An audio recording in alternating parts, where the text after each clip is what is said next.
All right, good evening, everybody. Welcome to the Whskey 6 for April 24th, 2025. Hi, guys and girls. How's it going? How's it going, guys? Thank you for tuning in. We have an awesome guest tonight. Before we get to that, let's take care of a couple of things. He thought I was Lauren. Yeah, he said, hi, Lauren. But no, alas. It's so much better that you're here. Oh, good. Fast, quick recovery. So, guys, real quick, what we want you to do first, if you're watching on Bourbon School or any of our other channels, there should be a link pinned to the top of the chat, and that is to go watch it on the Whskey 6 channel. So if you could do that, that would be awesome. We want to really drive people to the main channel. We're streaming to all our channels, so it gets out there to more people. But we really want to drive people to the main channel. Trying to generate subscribers and views to this channel. So if you can go to the Whskey 6 channel, hit the subscribe button, and that way everybody's kind of chatting in the same chat, because if you're on all the different channels, not everybody you're in can different see what chats. you're saying. So throw yourself over to the Whskey 6 and participate in that chat. Hit the like button, hit the subscribe button if you haven't done that yet. And share it with your friends. And share it. Yeah, we are growing. We're slow and steady here, growing, but we're going to have some fun things coming up. Our Corbin cash pick hopefully is coming up very soon. There's some things to work out. Bobby is hopefully going to have a little update on that later, but he's out on a call right now. So he's going to be a little bit late. Wishing safety to our buddy Bobby. All the best to Bobby and the folks he's there helping out. So, okay. Like I said, we got a great guest tonight. We're going to go this way. Oh, actually, we're going to go this way, this way, this way, this way. Why are you making it so complicated? Trust me. Okay. So here first. Our resident cowboy. Okay, let's bring in the cowboy from Whiskey Wars and Mash and Metal. Whoops. The guy with the greatest voice. Yes. Hey, Sean. Is that a fact? I didn't realize that. Well, you have a great voice. You have an excellent voice for YouTube and announcing. Yeah, for sure. You should. Yes. Marie Ann. I'm gonna get it right. You did, buddy. You did. You should definitely do some announcing work. Actually, honest to God, I'm an audiobook listener. You would be great doing audiobooks, for real. Maybe I should pursue that, because I shoveled 4 tons of rock in the last 2 days, and I would rather just use my voice. Of course you would. For real. Yeah, I would listen to a book you read. Okay, well, all right. I'll have to try. I would have to say it depends on what the book was about. Well, see, now I have something with everybody. Now you're the guy with the great voice. Okay, there we go. I like it. Thank you. Everybody's got something now. You put people in categories. And I'm going to start off tonight with a little backbone pick. So, yeah. All right, nice. I'm starting off with the Woodford Masters tonight. And I am starting off with some Wild Turkey Rare Breed non-chill filtered. I had a pretty rough couple of days, so this is a good start for me. Yeah. I'm excited about tonight. I think we're going to. Me too. Our friend Bob says, great voice and an even greater beard. It's Sean. true. It's true. Oh. All right. Now you're going to swing left. We're going to go here. To the guy who does no wrong, who I agree with everything he says. My buddy and your buddy, Myron. What's up, Myron? What's up, Whskey 6 family? Brian, Marie Ann, Sean, what's going on? How you doing, buddy? Happy to be here. Oh, I'm doing great. Doing great. What are you sipping on tonight? I am going to start out in honor of the judge with the JT Mellick Bourbon Judge pick. Nice. Oh, nice. I don't have any Bourbon Judge picks. Then I need to maybe get on that. We need to rectify that. I hear tell he does good picks. Oh, he's got a new one. He's got a JD Rye pick. I think they still have some. I think on Sealbox. Okay. Oh. All right. And I believe I'll let him. He can plug some give stuff. us the details. But I believe he has a Corbin Cash pick coming as well. Oh, cool. All right. Sure. Here we go.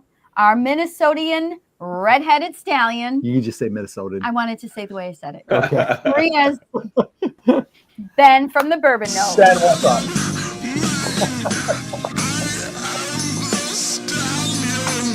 Oh my God. This is so freaking good.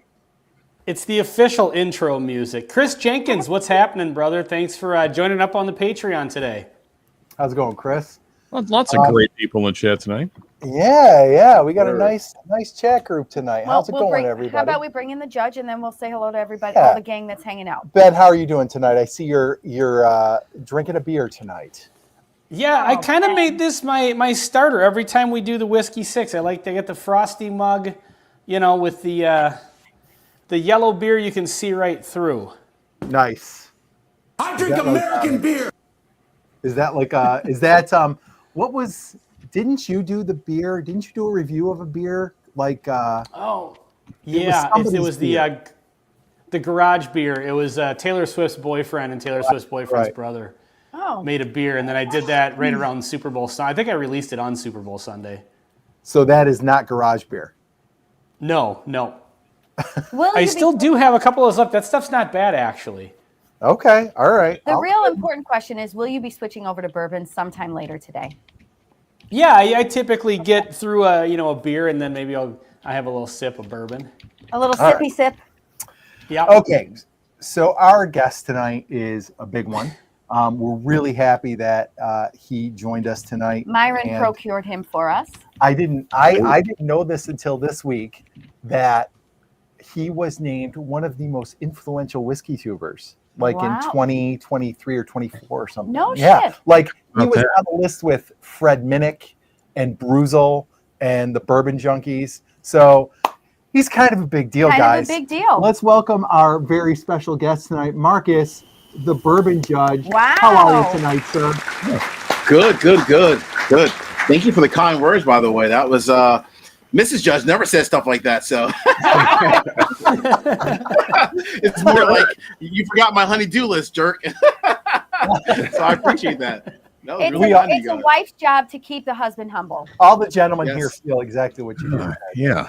Indeed. Humble I am, because And also should be noted that's why whiskey exists.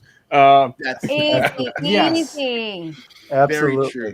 Very true, Sean. Everybody agrees. Shh. I want Everybody you to. agrees. Myron didn't agree. Myron's my agrees. guy. Yes, I did. I was one of the first. Oh, gosh darn it. He just said it so fast you couldn't even catch it. He was like, "Yep." Damn it. vicious bastard.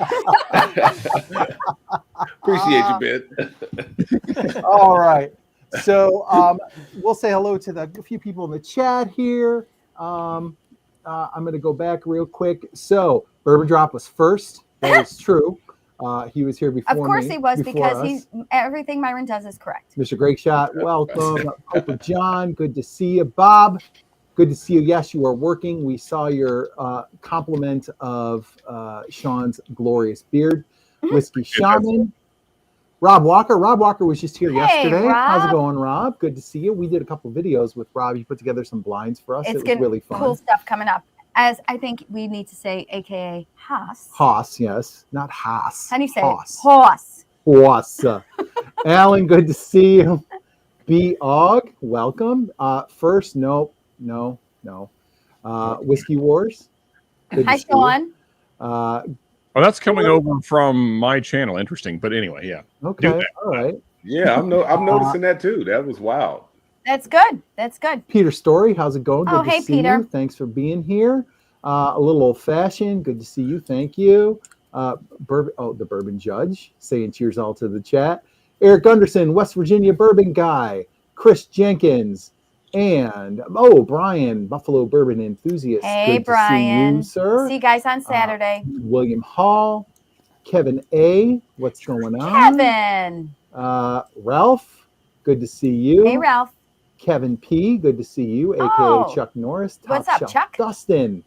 And wow, thank you all for I being know. here. So tonight. We many appreciate great you viewers. all. Awesome. Hossamania is running wild. You know it, Rob. You know I think it. it's Hossamania. Horse-mania. Sorry. I'm so sorry. It's all right. Cheers, Okay. cheers to some great shot, my boys there.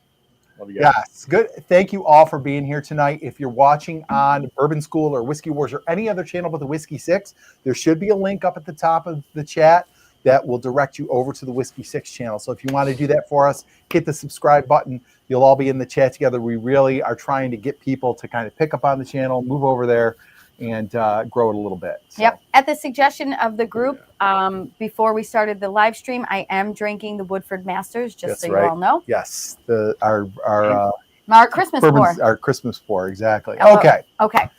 So again, let's first start with Marcus. Judge, can you tell us a little bit about how you got started in whiskey too, what you're all about? I mean, a lot of people know this. I mean, we all watch you, but a little bit about kind of your point of view, your philosophy, and kind of how you got this all started and how you got to where you are today. Yeah. No worries. No, thanks. In terms of whiskey, in terms of just whiskey, I got started from, if you ever watch my channel, my cousin Anita, she comes on once in a blue moon. She's the OG with whiskey. She's been drinking whiskey since college. And I used to make fun of her, 30 years ago, like, oh my gosh, you're drinking whiskey, like you're old.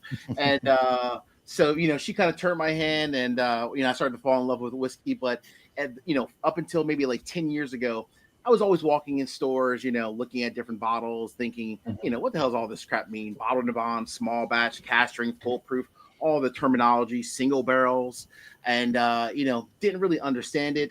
At that point in time, I was obviously inspired, like many other people out there, by like Jason C. from Mash and Drum, who I love, and other channels as well. But I was thinking to myself, well, maybe I can kind of put my own feel on it, my own spin on it, if you will, from my own perspective, if you will. So that's really how the channel kind of evolved. It's just, wanting to kind of educate others in terms of A, what does all this whiskey knowledge, insight mean? And then B, let's keep it real. Like what's really good, what's okay, and what's just flat out crap. And the channel kind of evolved from that about 5 years ago. And voila, 2025, here we are, rocking and rolling, hanging out with the Whiskey 6. Is that how long you've been? Is that how long you've been at it? About 5 years? Yeah, 5 years in totality. In true, really more about 3 years, because the first year or two was more like trying to figure out, am I going to do this? I was putting out content like, maybe 1 week here, several weeks later there, but not like really consistent. So 3 years ago is when I got like real consistent and decided to really kind of, do this more like, on a consistent basis. So you kind of caught the COVID wave and then got serious a little bit after that. Is that correct? Would that be accurate? You hit the nail on the head, literally. Okay. All right. When would you say you really started like pumping out content? Marcus, I feel I'm sorry, Marcus. I feel like we started around the same time. Yeah. But Start pumping out more content was probably about, what are we now, 25? I would say like 22, maybe 21, 22 was when I really started to kind of pump it out a little bit more. Change the settings a couple of times. I was upstairs in my living room for a while. Or no, I'm sorry, my office, then my dining room, then outside, and then came down here to the studio about 2 years ago in the studio. Cool. Yeah. Awesome. Well, we're glad you're here tonight. Thank you so much. Thank you so much for joining us tonight. One additional question, if I could. Was there an alcohol you were really big into before whiskey, or was whiskey kind of your first foray into like really collecting or really getting into anything alcoholic like that?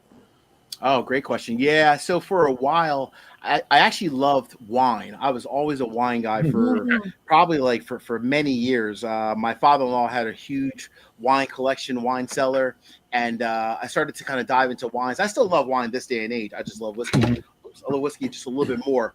But yeah, no, wine was definitely probably my first alcohol love or passion, if you will.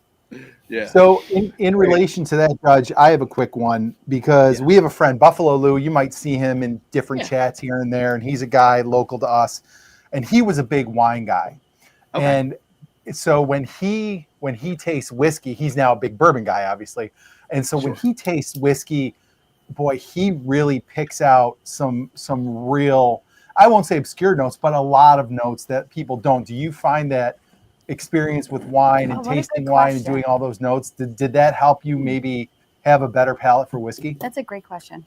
That's actually a really good question. I think it's a combination of wine, yes, to answer your question, Brian. I think definitely that. But I think also, I mean, hey, there's nothing wrong, right? I love food, right? Obviously, I love food too. So I think like, trying different food out, different foods and picking up like different notes within foods. Like, like as an example, the other night, my wife and I were out and, there was some, I forget, I think it was like it was a unique flavor. I forget exactly what it was. I was like, do you pick that up in this food, in this pasta dish? She was like, I don't get that at all. And I kept like kind of going and going and going. And then I asked the chef and he was like, oh yeah, I actually added X, Y, and Z. This was going back a while, so I kind of forget. Oh, wow. But like food really kind of, it brings out so much, like, because there's so many different, like, you know, elements within food and you can go so deep in it.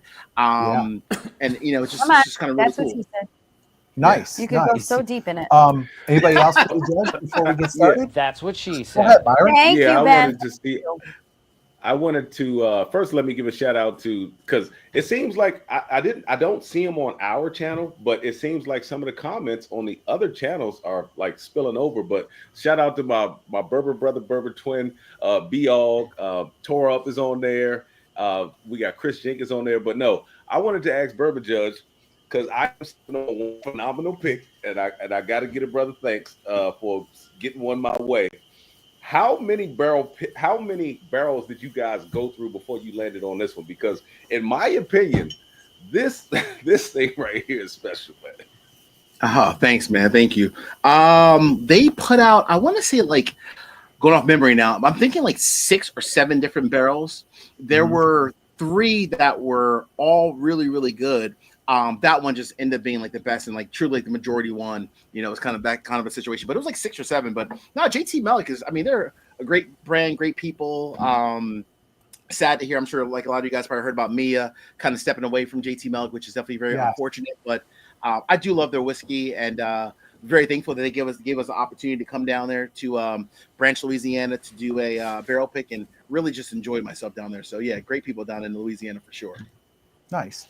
Yeah, I did see that about Mia this week, and it's crazy because like whenever you see JT Melick on TikTok, she's there. Like she is the face, like you said, and it's like that'll be. I mean, it's going to be tough replacing her for sure. Indeed, yeah, well, she's super cool. Yeah. All right, guys. So let's get started. So we've got a couple of whiskey topics, then a couple of other topics that we'll get to at least one. We definitely need to get to the first one. We need to get to the first one for sure. Yeah. So, but let's start talking a little bit of whiskey here. This is something that's come up actually a couple times. We did a Bourbon Myths video where we talked a little bit about this, and we're going to test this out a little bit in future videos. But I have this debate because I am somebody who thinks there's very much a sweet spot in age. And you definitely can get to a point where it's way too much. But then there are other people who really enjoy a lot of age. So it's kind of a topic to debate, but we're not going to debate. We're going to discuss like gentlemen. That's right. And a lady. Yes, thank you. But I feel like this is something that maybe we'll all have a different answer. Sure. But the question is, how much age is too much age on a bourbon? And like I said, I'll get to my points when we're all done. I just kind of wanted to throw this out to you guys. And chat, please let us know kind of what your sweet spot is. So you can talk about your sweet spot, why that kind of is the spot for you. Maybe it slides depending on the bourbon. You want me to talk about my sweet spot, Brian? We're going to get off topic. All right, you guys. Get ready, Judge. She hasn't even sipped a lot, so we're just getting started. I went with the that's what she said on that one. I was with you on that. Of course, slide in the sweet spot. Yes, please slide into the sweet spot. My Dear God. Lord. Can we start?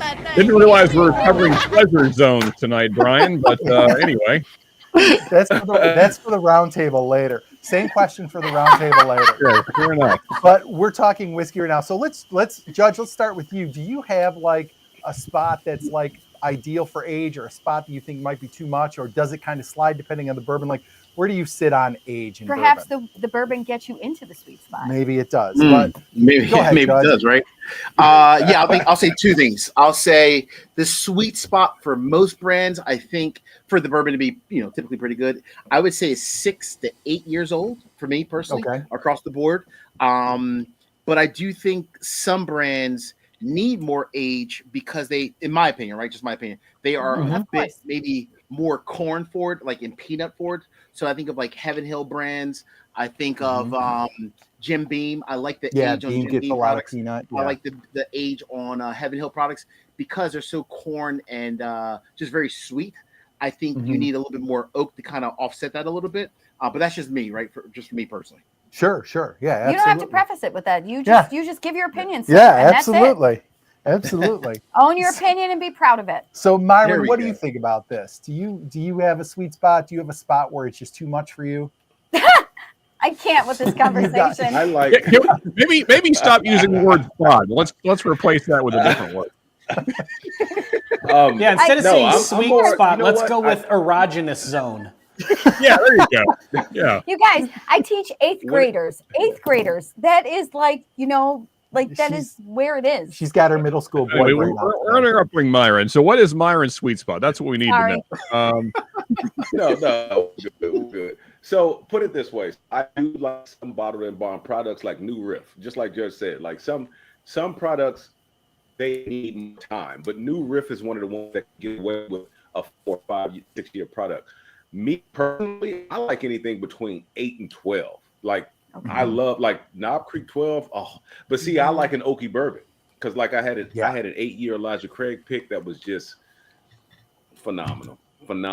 So like that 8 to 12 year, that's perfect for me. Yeah. Okay. See Okay. what I'm saying? So, Myron can never say I'm going to go wrong. back around with the second question. Let's go to Sean. Sean, what is kind of your range for age and maybe a number that might be too much for you? Yeah, I mean, as most of anyone knows that follows me, I am kind of known as the Texas whiskey guy. So I have a pretty high tolerance for a lot of oak presence. Sure. I don't know if I've ever really had anything that I would say was over oaked.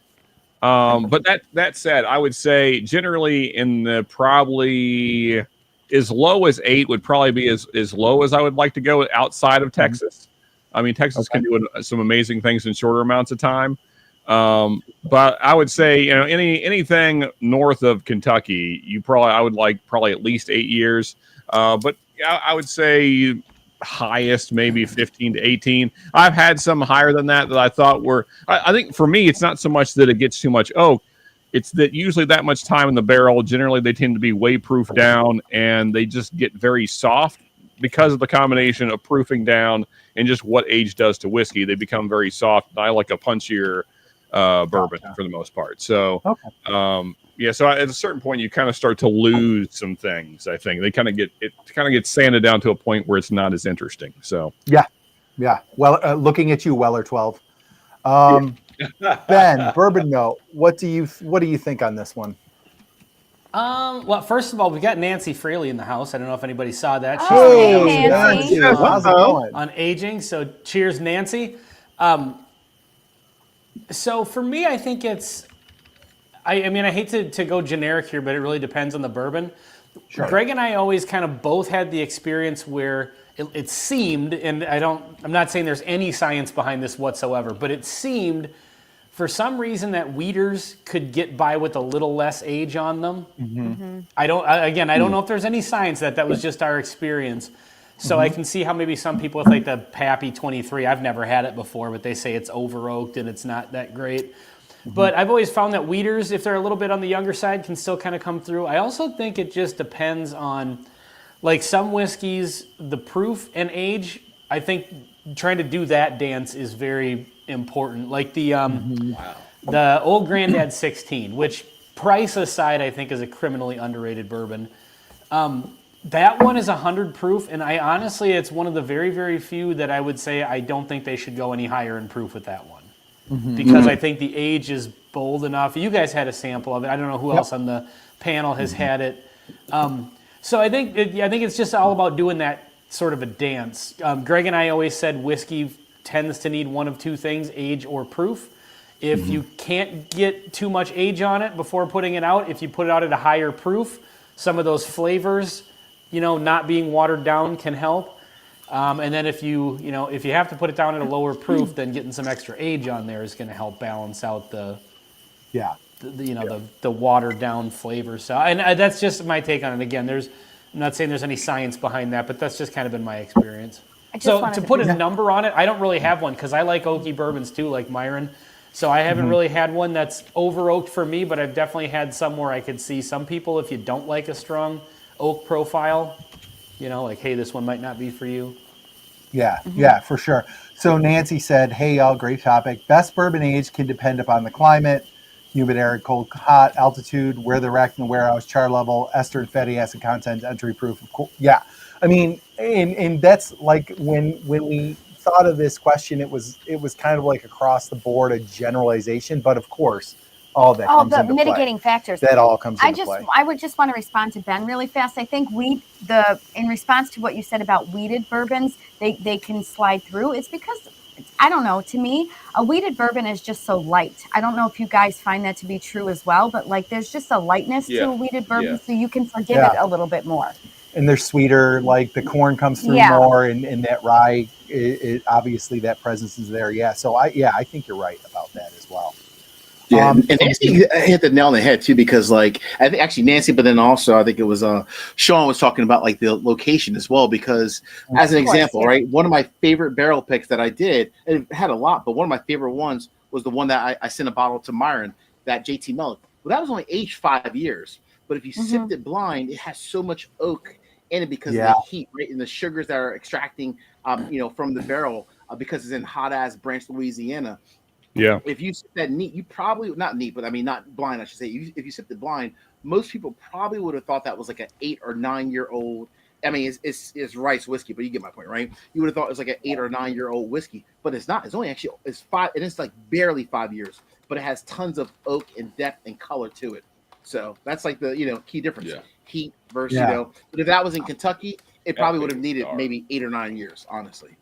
Yeah, just kind of jumping off of Marcus's point there further. I mean, that's kind of why I am such a Texas bourbon fan, because it gives the perception of having more age than it does, which I like a lot more of that oak presence, as I said earlier. So it's kind of like a cheat code. Anything like that from the deep South has the perception of being older than it is. So yeah, and Tom said with Detling in Alabama, you get the same deal, that high heat, and the ASW, the fiddler stuff from Georgia. You get a lot of that too, and you can taste it. It's got a funk to it. It's not a bad funk, but like you can almost, like, if you blinded it, you'd be like, oh, this was aged in like a high heat environment. Like it's got that, and we've come to call it the Texas funk, but on the Georgia stuff, on the Detling stuff, you still get that as well. So for me, I'm kind of with Myron. Like I'm 8 to 12 years is kind of the sweet spot. And I always said Knob Creek 12 was optimal Knob Creek. Like I love it. And then I tried the 15, and that's probably the Knob Creek 15 is probably the oldest bourbon that I think is like exceptional. Before Brian goes any further, he's going to say, I know it. He's going to say when it gets too old, he's going to say it tastes musty. Well, it can taste musty and just bitter. So that kind of leads to the next question. So wait, I didn't get to respond. Oh, go ahead. I'm sorry. I totally forgot. You spoke, and I just forgot that you didn't speak on the topic. Okay, so I'm diving right in between you all, and I'm going to say a 10-year. Like I'm thinking in particular the things that I loved when I started on bourbon was a Russell's 10. Yeah. And now the Eagle Rare 10. Yep. Like those are things that I really enjoyed. So I'm going to go dead nuts right in the middle, 10 years. Yeah. Hey, real quick. Yeah. Robert Chesbo was asking in the chat how come he couldn't see Nancy's chats. And so I put a chat up here, but we'll just mention that depending on which channel, since we're all simulcasting this to multiple channels, depending on which channel everyone is in and commenting on, you may or may not see all of the chat. So if everybody wants to go over to @thewhiskey6, wherever you're watching it should be pinned, the link at the top, to get everybody on the same channel. That would be awesome. Then you will be able to miss out on what Nancy's saying in the chat. Absolutely, sure. Absolutely. We just did.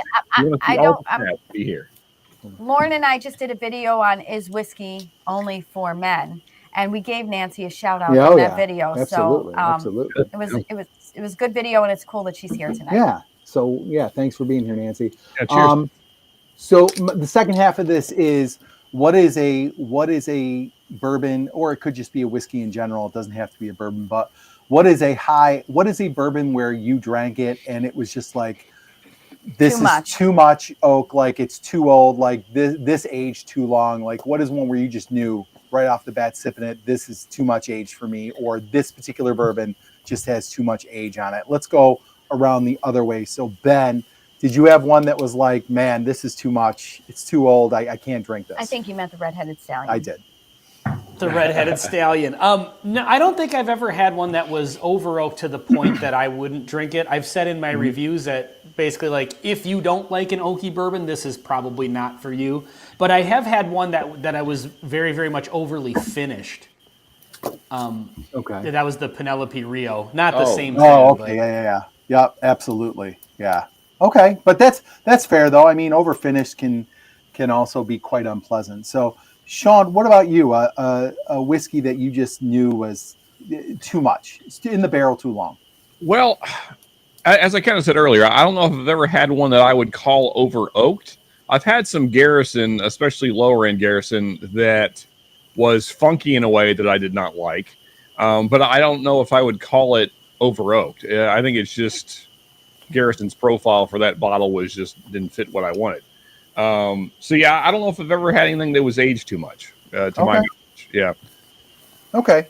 Myron, one thing I will say in the whiskey world, not necessarily in bourbon, but so I will say that for me, peat, as it gets really hyper old, like 20 plus, especially 25 plus. Again, as I mentioned earlier, I like a very punchy whiskey, and so it gets very soft. It kind of mellows out to the point that it's kind of uninteresting. So I guess there is that. It is. Okay. It is uninteresting when it gets very soft. That's for sure. Indeed. That's what she said. Myron, thoughts on this? A whiskey that maybe you thought was just over. So, Mark, just in case you're not picking it up, we're putting down here. This is a whiskey show. It's a sex show that's masquerading as a whiskey show.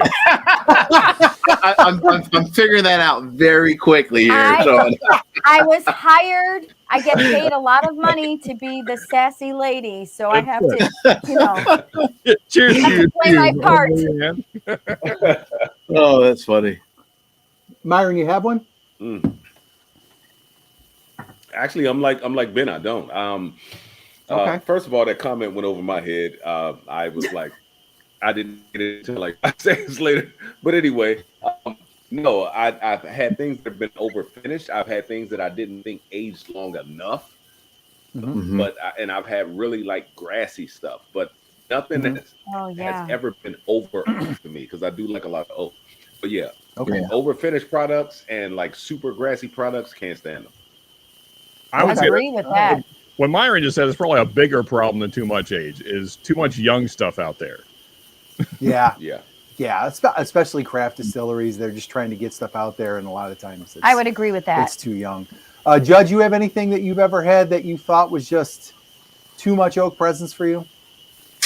Not really. It's funny. I mean, I agree with everyone else. I mean, I love oak, especially. So I'm a big cigar guy, and I love sipping. Like I sip a cigar. I'm sorry, I sip a cigar. I smoke a cigar, and I pair it with either a double oak bourbon or rye, or a finished bourbon or rye. But no, in terms of too much oak, I'm an oak monster. I love oak, so I'm good with it. Okay. All day. Yeah. All right. For me, and it's funny, like we went right down the line, but Knob Creek 18 I was going to say Knob Creek 18 was extremely bitter and unpleasant to me. And that was the only, and that's not to say all 18 year stuff is too much, but that particular bottle was too much. I did not enjoy it. I also had the Knob Creek 18. I hear tell that I didn't like it, but it was too late in the evening for me to really remember if I liked it or not. Too late in the evening. Yeah, that was the problem. The time was the problem. I tell you, those late evenings, they get to all of us. Oh, yeah. Okay. All right. So let's move on. I think I might have fell asleep on the bar that evening. I had to wake you up. Yes. Yeah. Because of tiredness. That's why. I was That's so right. tired, Sean. Thank you. She was so Thank sleepy. you. So sleepy. I had worked hard, and it was a long day. Thank you, Sean. Thank you, Sean, with the excellent You worked voice. hard doing this with the Knob Creek 18. Did I? Yes. Okay. Next. So this is one I think about a lot. God. Because bourbon is limited. And I know I know that sounds like kind of a negative thing to say with all of us being bourbon channels and bourbon fans. But so is bourbon out of ideas? And kind of the context is about the rules. Obviously, bourbon has rules that other whiskeys and spirits don't really have.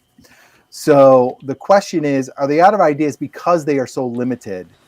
by the rules. Like, where else can we go with bourbon? What else can people do with it and still stay within the rules? And like, if the case is that, yeah, bourbon is like limited, we can't do a lot with it. Like, what is the next big thing? Because I have heard people say tequila. I have heard people say rum. Like, oh, all these things are up and coming. We have a fellow whiskey tuber who's like, when you do a hunting video, make sure you record the tequila section, because that's the next big thing. Like, so it's kind of a two-part thing. So like, is bourbon kind of good? Is it going to be a victim of the rules of bourbon? And then what is the next big thing? I'm going to start with Myron on this one. What do you think? You know what?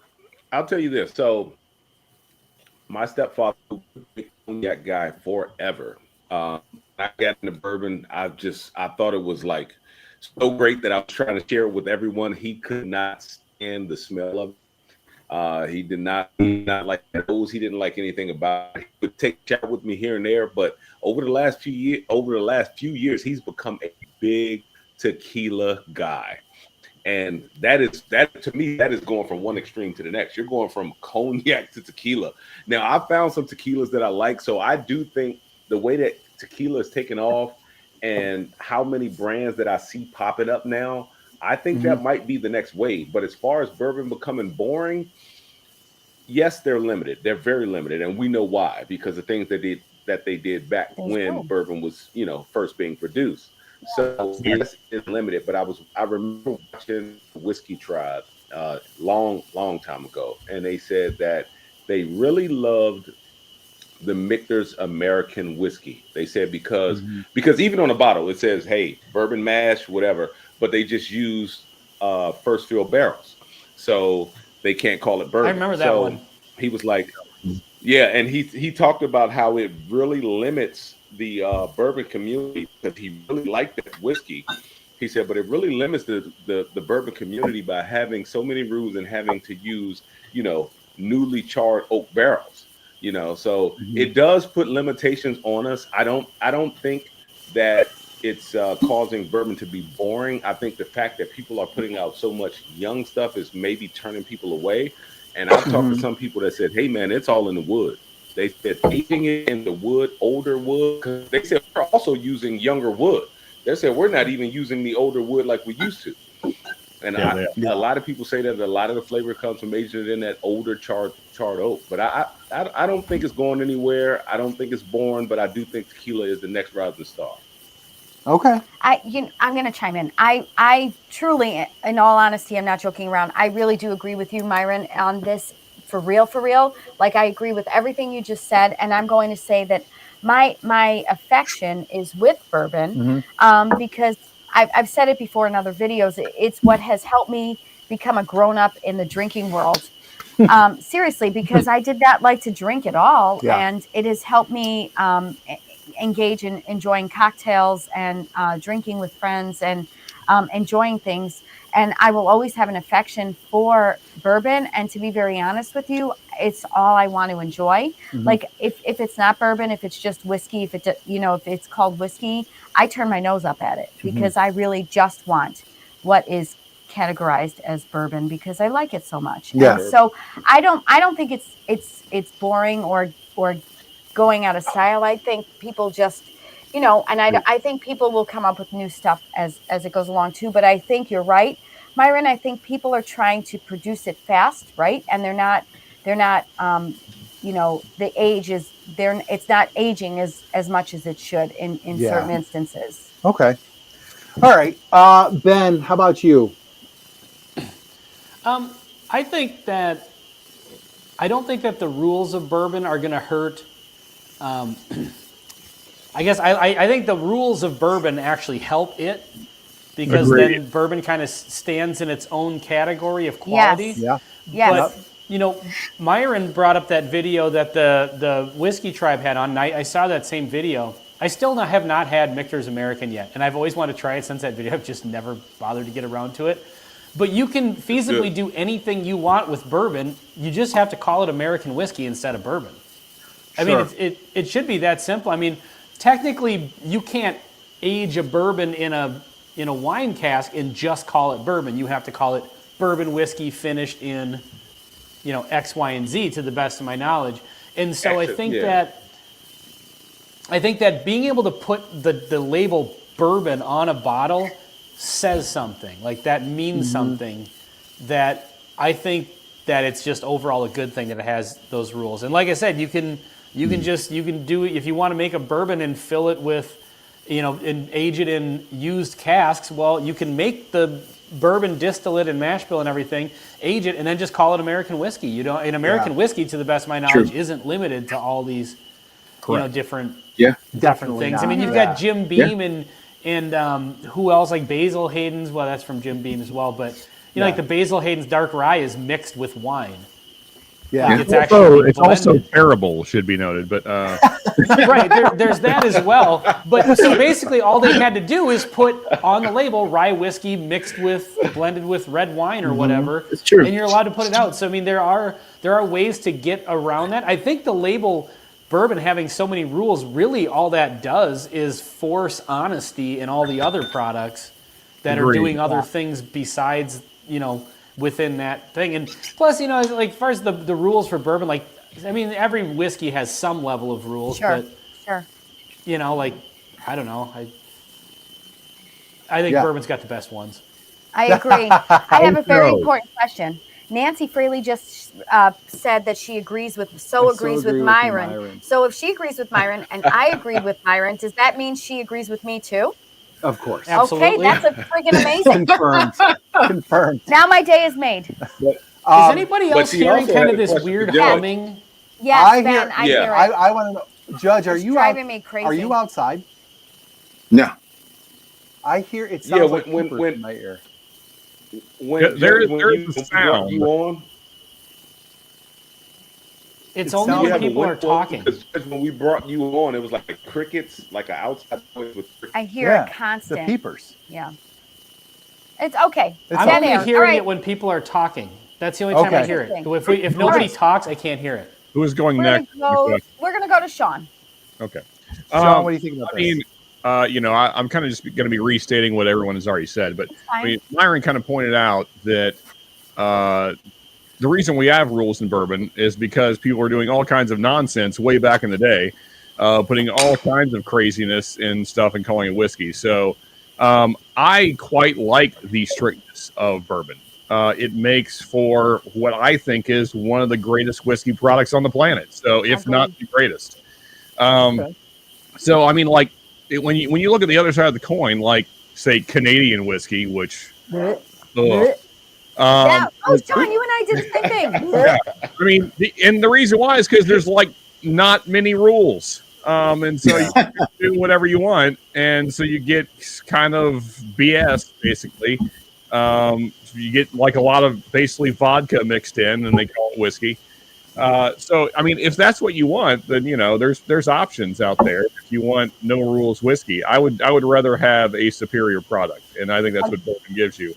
And all the other guys have mentioned, if you want something with no rules in America, American whiskey is a growing market for sure. And I think we're going to see more and more interesting stuff coming along in that area. So, yeah, we kind of have something to fill both needs.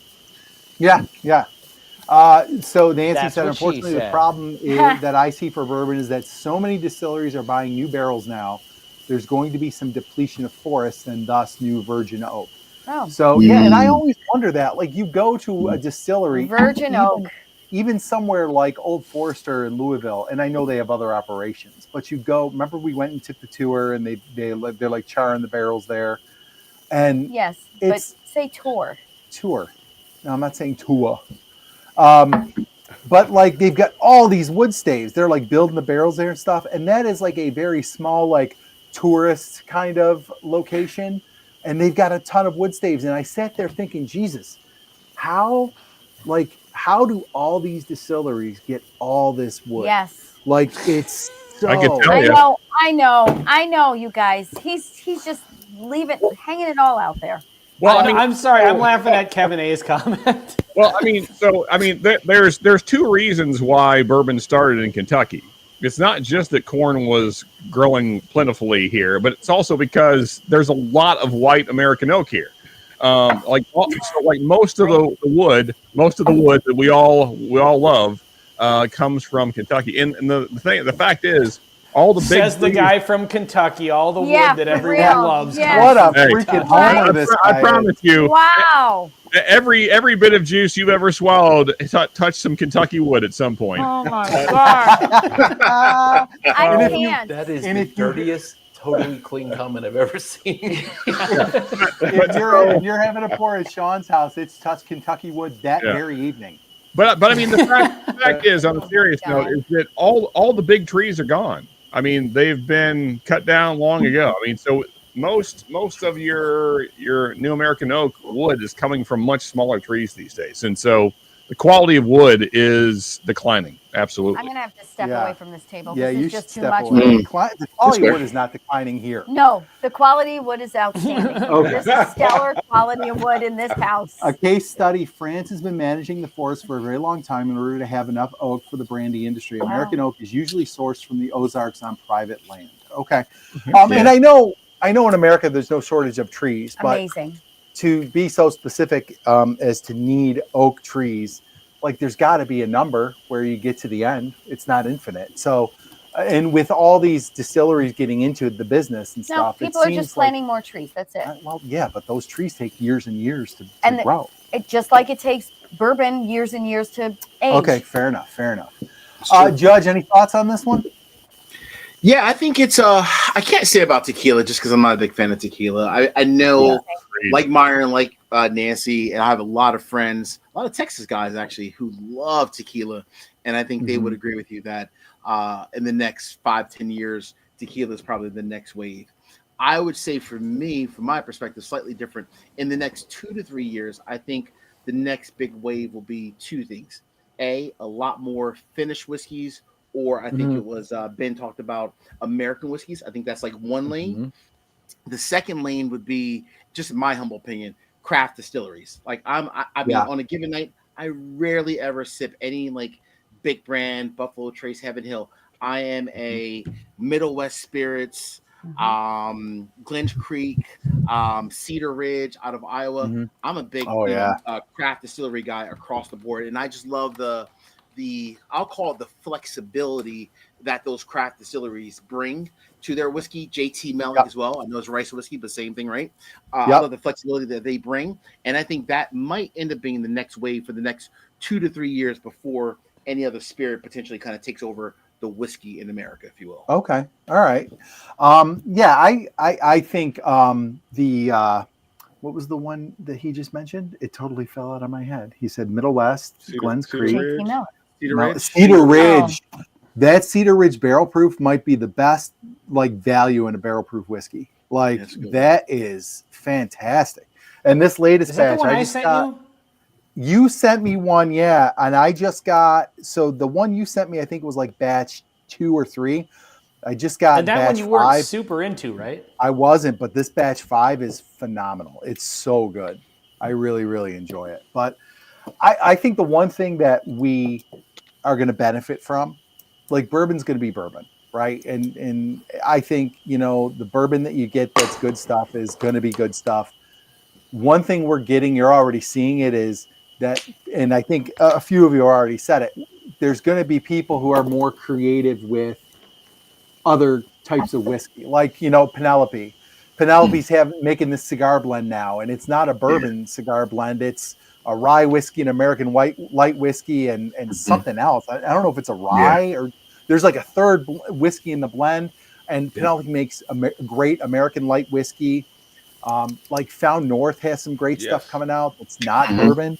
Like I think what it does is, like, you're always going to be able to get good bourbon, but it kind of lets people look out in other directions and say, okay, I like this bourbon. What's something that maybe isn't a bourbon but is similar to it? Like, and it kind of, and I think companies are starting to see that people want to branch out a little bit, and it's kind of challenging these companies to be a little more creative and do something different, which I think benefits all of us, because I don't think any of us here are just bourbon drinkers. We like whiskey of all kinds. and some better than others, and some we don't like Canadian whiskey, Sean. I mean, I'm with you on that one. But like, it just forces these companies to kind of broaden their horizons a little bit, which then is going to broaden our horizons. And I think that's a benefit for us.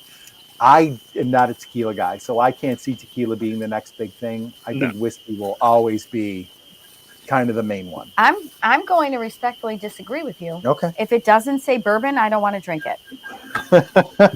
Seriously. Okay. Fair enough. But I'm sorry, Maria. No, that's all I wanted to say. Sorry. Go ahead, Sean. Adding to Brian's point, another one. So I mean, still kind of in the American whiskey category to some degree, but really a much more niche. Eric Gunderson mentioning American single malts. Yeah, I cannot wait for that category to continue expanding. I mean, and I really hope that more American distilleries start doing peated options on their American single malts, because the ones I've had are just fantastic. I mean, if you like peat, they're incredible. And I agree, and I totally forgot about that American single malt, Sean. But I was just talking to the owner of my local shop, who we do our picks with. I was just telling her, like, American single malt is up and coming. Like, if you start seeing some coming across your order sheet, like, get it.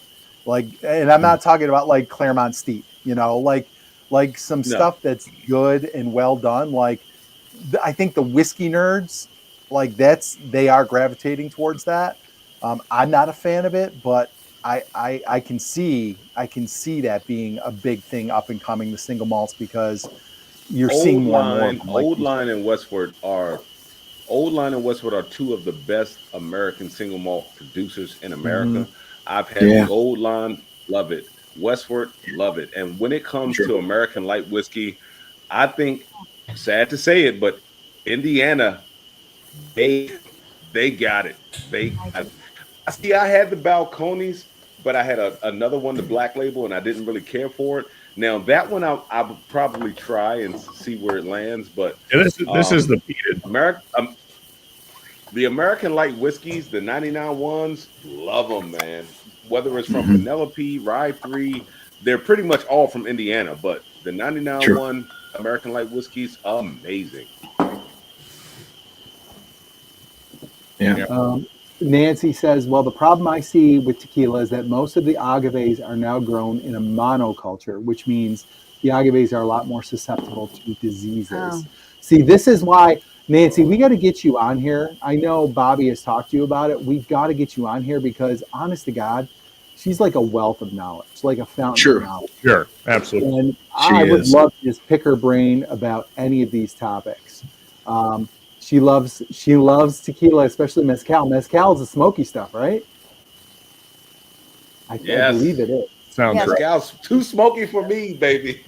Yeah, damn, Nancy. She goes hard in the paint with tequila, I guess. That's awesome. So, I hope tequila does take off, so it takes people out of bourbon. Right. Somebody said, "Oh, here you go, Sean." Said name drop. Kevin A said name drop bottles of those peated ASMs that you're really into. So this is my personal favorite. Still, this is the 2020 Balcones. Okay. But the 22 was also great. Also, as so not just peated, but in general, Old Line. Stranahan's is probably the best value out there for American single malts. What's the other peated one I have here? There it is. Sorry. Revenant Oak from Andalusia is fantastic. Cat hair is everywhere. Hooray. But yeah, so, and then what was the other one? Can't think of it off the top of my head. Great Shot sent it to me. So if he's in chat, he could probably remember. But oh yeah, Mark. I saw him earlier. I know Mark is a big single malt guy. There are growing options though, and that's why I say I hope we see more and more. So okay, awesome. All right, so we've been doing this for about an hour. I just need to know if Ben switched from beer to bourbon yet. I just busted this out because you were talking about it. I've been meaning to ask Myron, because you like the American light whiskey. Did you ever have the old Obtainium light whiskeys when they were higher aged? I have not, but I've had, thanks to my brother Brian, Hardin's Creek. I think they had an American light whiskey that he sent me. He sent me a hazmat flight, and I think that was one of the ones that was American light whiskey. But I've never had the Obtainium. Is that Cat Eye Distillery? Yeah, It is, yeah, but it's from like that. Cat's Eye, but it's all MGP stuff. So this is a 14-year, 137.2 proof. Wow. Wow. MGP cornered the market, man, because I've got one that's like 139.6. It's damn near hazmat. Well, a lot of those. Yeah, and this one, I'd be interested because this is the only light whiskey, just straight light whiskey I think I've ever had. And this is a very, very different, like this is aged in used barrels or new uncharred. I can't remember. Okay. Let's see. Well, it says both. aged 14 years in a used charred oak barrel. So used barrels. And this thing is all like honey. Like, do you know like the bit oak honey candies? Yeah. I haven't had it in a while. Honey, I really caramel. always. Yeah. So if you want, Myron, I can get you a sample of this because I know you're a big light whiskey. Well, any of you that want a sample of it. So that's a good question about like I'll take that. like finished products in general. What do you guys think about just finished products? No matter, I saw Nancy's comment about ASM, in general growing, but just finished products. No matter if it's a rye, ASM, bourbon. What do you guys think about finished whiskeys in general? Do you like them? Do you hate them? Do you only like certain finishes? I would love to go around, and Brian, start with you guys, maybe. Yeah. So I am a sucker for finishes. Like, honest to God, especially if it's like something that's like kind of funky or something I've never heard of before, I will go like give it a try. This is actually it's funny you said that because I just poured this. Hold on, I'm going to solo just so we can see it better. I just poured this. This is from Wanderfolk Spirits in Oklahoma. And this is a rye, which I don't drink rye generally. Okay. But this one is finished in Amarone barrels, which is a very like rich, deep wine, red wine, and it is phenomenal. So like I am a sucker for finishes, so I do like it. But then there are some that I've had that, they get overdone. Like Ben was talking about the Rio. Like a lot of like that. I am so happy that what's it called? The wood? What? The cinnamon toast crunch wood. Amberana. Amberana, yeah. Oh. I'm so glad the Amberana thing is done. Me too. Because there were some that did it better than others. Like I thought the RD1 was done really well because it was kind of a nice balance, but I'm so glad that's done because so many of them were overdone. Oh God, and it all just tastes that was like a quick red fad, gum. wasn't it? It Amberana, tastes like like it big red came gum. and, very quick, and then rolled out quickly. Thank goodness, honestly, it was. Yeah, it was a lot. That was a bit much. It's too much. It's just too much. I just want to wait. I wanted to finish what I was saying. Yep, the other thing that like Penelope is kind of doing a lot of goofy They did a finishes. rosé. I like the rosé and the other one was I can't remember, but I liked some of those Penelope finishes, but like the Rio and the Valencia was like kind of blah, and the Havana I have not heard great things about. So like to me, like I just feel like I like finished stuff and I'll go for it, but I feel like a lot of times there's companies who get a little too cute with it, and that's kind of my thing. Agreed. I'm not a finished kind of person. I would rather a double oak. Like is that considered a finish? Like no, I don't think so. It is. No, it is. It is technically. Yeah, it is. Okay, so like rather than a rosé cask or something like that, I would rather a double oaked. Yeah. That's my preference. I love that woodsy, charred, marshmallowy kind of flavor in my bourbon. And that's the kind of finish that I enjoy a lot. But like these foo-foo like rosé cask or finished in a port wine, it's not for me. Yeah. If I want wine, I'm going to drink wine. When I'm drinking bourbon, I want a different kind of taste and feel. And I feel like you're kind of shitting on the thing I'm about to say, I guess. Sorry. Go ahead, Sean. No, go, Sean. because I mean, outside of I completely agree with you, Marianne. Which, first of all, I do feel like double barreling or toasted barrels is kind of a different thing. I know it's still technically a finish, but to me, that's certainly different than putting it in a barrel that, especially a wet barrel that has say some kind of wine in it or cognac or whatever was in the barrel previously, honey. And so outside of double oak toasted options, I would say the only things I really enjoy are specifically red wine finishes. Okay. Sorry, Sean. Okay. So, whether it be a port or a cab, or I mean, sometimes you'll find other things. Those are probably the two biggest. This Pinot Noir by Bull Run, which is kind of similar to what Ben was showing off there. I mean, same company makes this. Cat's Eye. Excellent. Yeah, those are great. But outside of wine finishes and double oaks and toasted, there's not a ton that I really get into much. And I would say that's a very small amount of my collection comparatively is finished stuff.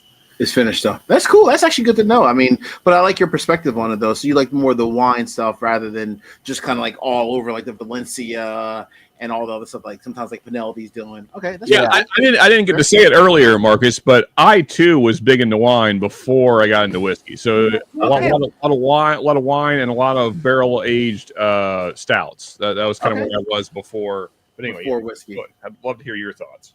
Sean, I would say yours and my perspective on that is relatively similar. Yeah. Aside from the port. Except when you shit on port and red wine. Well, port, I really just especially don't like the port. I'm sorry, buddy. Sean, I'm going to send you a sample of this. Myron. I will say, Marianne, that I have had some ports that turned me off. That it was too much. Yeah. So with port especially, it needs to be a light finish, or I can't really do it. It's way too overpowering. I agree. Sean, I'm going to send you some of this because it's a rye, which I know you like rye, and it's a red wine finish. So I'm going to send you a sample of that. You'll let me know what you think of it. Nice. Okay. Myron, what do you think? Myron, and then I guess also Ben also. What do you guys think of finished whiskeys in general? Like, do you guys like them, hate them, love them? We can't hear you, Myron. I think you're muted. You are muted, sir. All right. He is cussing. Nope. Maybe Ben go while let's go to Ben. Yeah, let's go to Ben. Go ahead. Okay. I tend to like finished whiskeys, actually. I almost kind of look at it as just another category. So, like I just poured this since we were talking about it. This is straight bourbon finished in Garyana oak cask. So not really a wine finish or anything. But I think that when Greg was in the channel, he always brought up a point that I thought was a really good point, that sometimes maybe some places are finishing a whiskey to cover up and compensate for a not very good base whiskey. Completely. And I don't think that works. If places try to do that, I think you're going to be able to tell if it's a subpar whiskey underneath. But I've had some great finished bourbons. I've got just a little bit of this left. Is the Master's Keep Revival, Wild Turkey Master's Keep Revival. Yeah, that thing is just a monster. That's just a gorgeous whiskey. It's like 16-year Wild Turkey finished in Oloroso sherry. Back when I bought that, it was like 150 pre-tax, so it came out to like 170. It was like the most expensive bourbon I had ever got. They had like 3 of them on the shelf. If I could go back in time, I'd buy all 3 of them. I hear you. Like nothing wrong with that at all. Seriously, man, I'm with you, man. We've all been there before, Yeah. I like the Doc Swinson's there, Ben. I love Doc Swinson's. I do too. Well, and Brian, you said you really liked that that NASA Family Reserve. I think that was like a port or Pinot Noir finish. That was a port finish, and it was really good. It was really good. What? No, it's port. The king of covering up subpar whiskey with finishes right here. Yeah. But I say though, tell you what, their whiskey starting to age up. Their whiskey starting to age though. I mean, I agree with you. For if you said that in 2023 and first half of 2024, I would agree.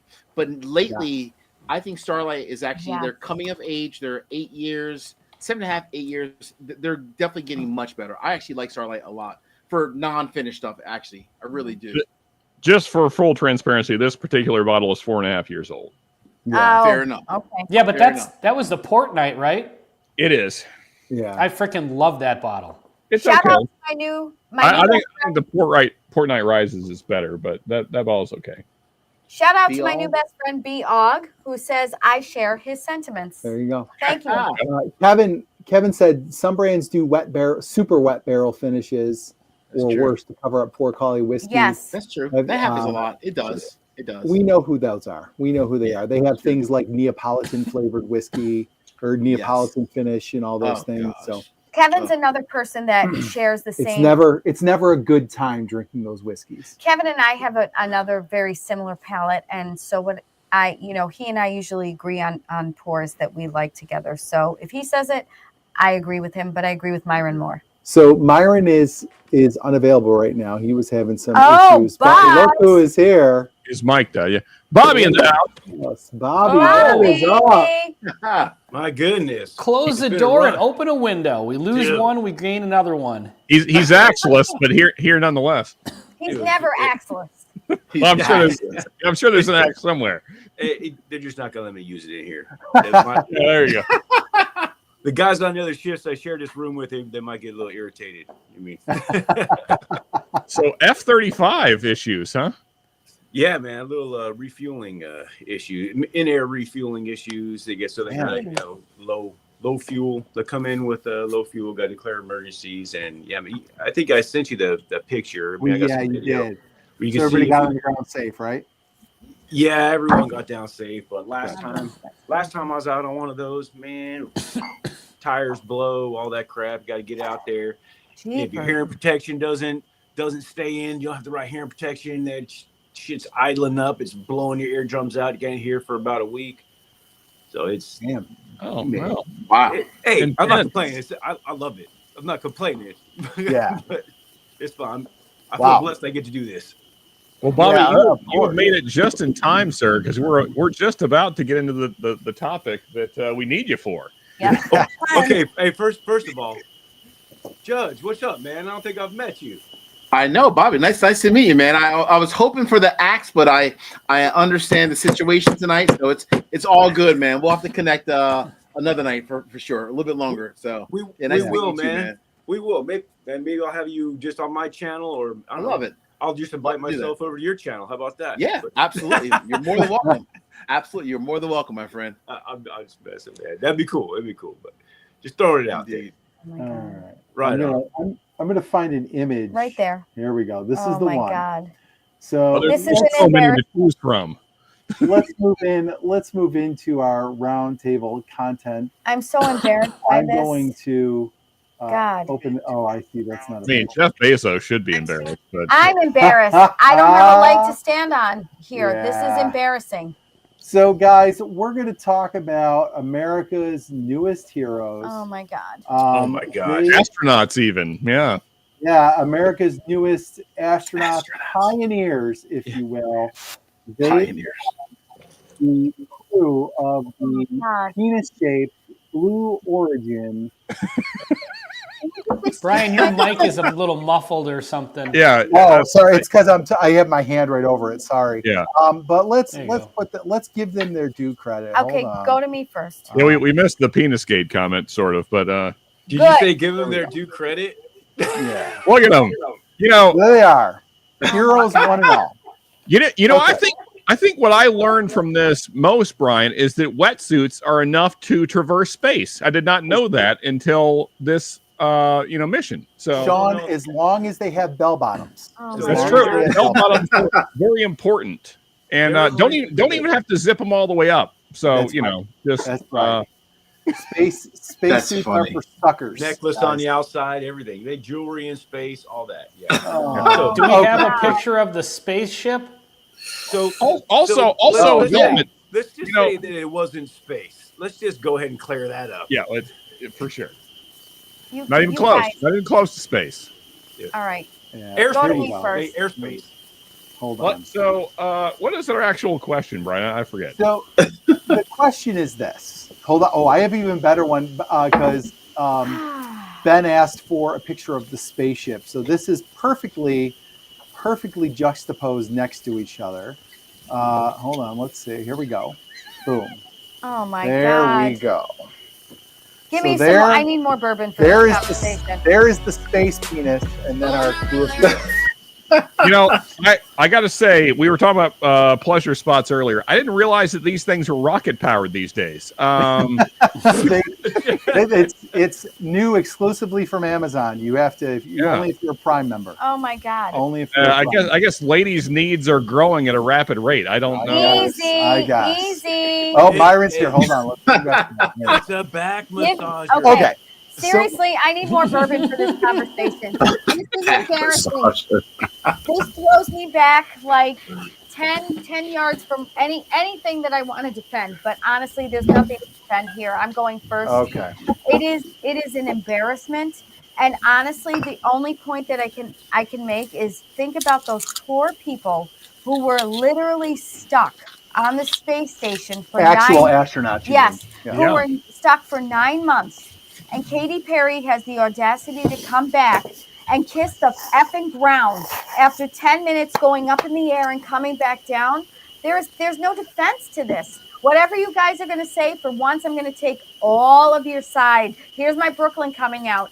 Like there is no possible defense that any of these people can have. This was a disgrace, a waste of resources, and I'm embarrassed. I'm completely embarrassed. So I will say this. Clap for me. That wasn't Clap a for waste. me We because got that is content out of accurate. that. I will say this. Agreed. I don't think I'm not going to say the mission itself is embarrassing. Like It's Yes, it exciting is. to go, right? Like it's exciting. You're the but- only one not saying it. Well, so lying about it is embarrassing. Yes. yes, Yes. that's what I mean. Treating it like it's some sort of accomplishment beyond Mhm. a commercial for space tourism Yes. There is wasn't even a pilot in the the thing. embarrassment. Yes. Yeah, and that's the thing. Like, so I did some research on statistics. So Of course you did. of course I Nerd. did. Yes. Who's got a nerd soundbite? You let me talk. So, a couple of things. To be a real astronaut requires FAA. 2 years of training, at least Wow. 2 years of training. Okay, Wow. and when we're talking about what that training entails, it's you do initial training where they undergo a comprehensive program lasting approximately 2 years. Basic skills, specialized training, simulation and practice, and then flight assignment. And they said it could take months to years before you're actually assigned to a flight. Of course. And some people don't ever get assigned. The other statistic that I found is that less than 1% of people who apply to be astronauts get picked. Every 4 years, they put out the call for astronauts. They get 18,000 applicants every 4 years, and they pick between 8 and 12 people to Oh my actually God. Look at that. That just means that Gail King and Katy Perry are elite.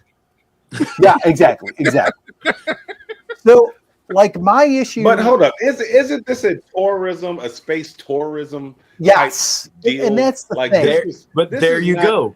These They're are not tourists. actual astronauts. Bezos. Okay, It's a okay. lie. They weren't Myron, denying, they're in not denying fairness, that they are astronauts. That's the thing. They're They- tourists.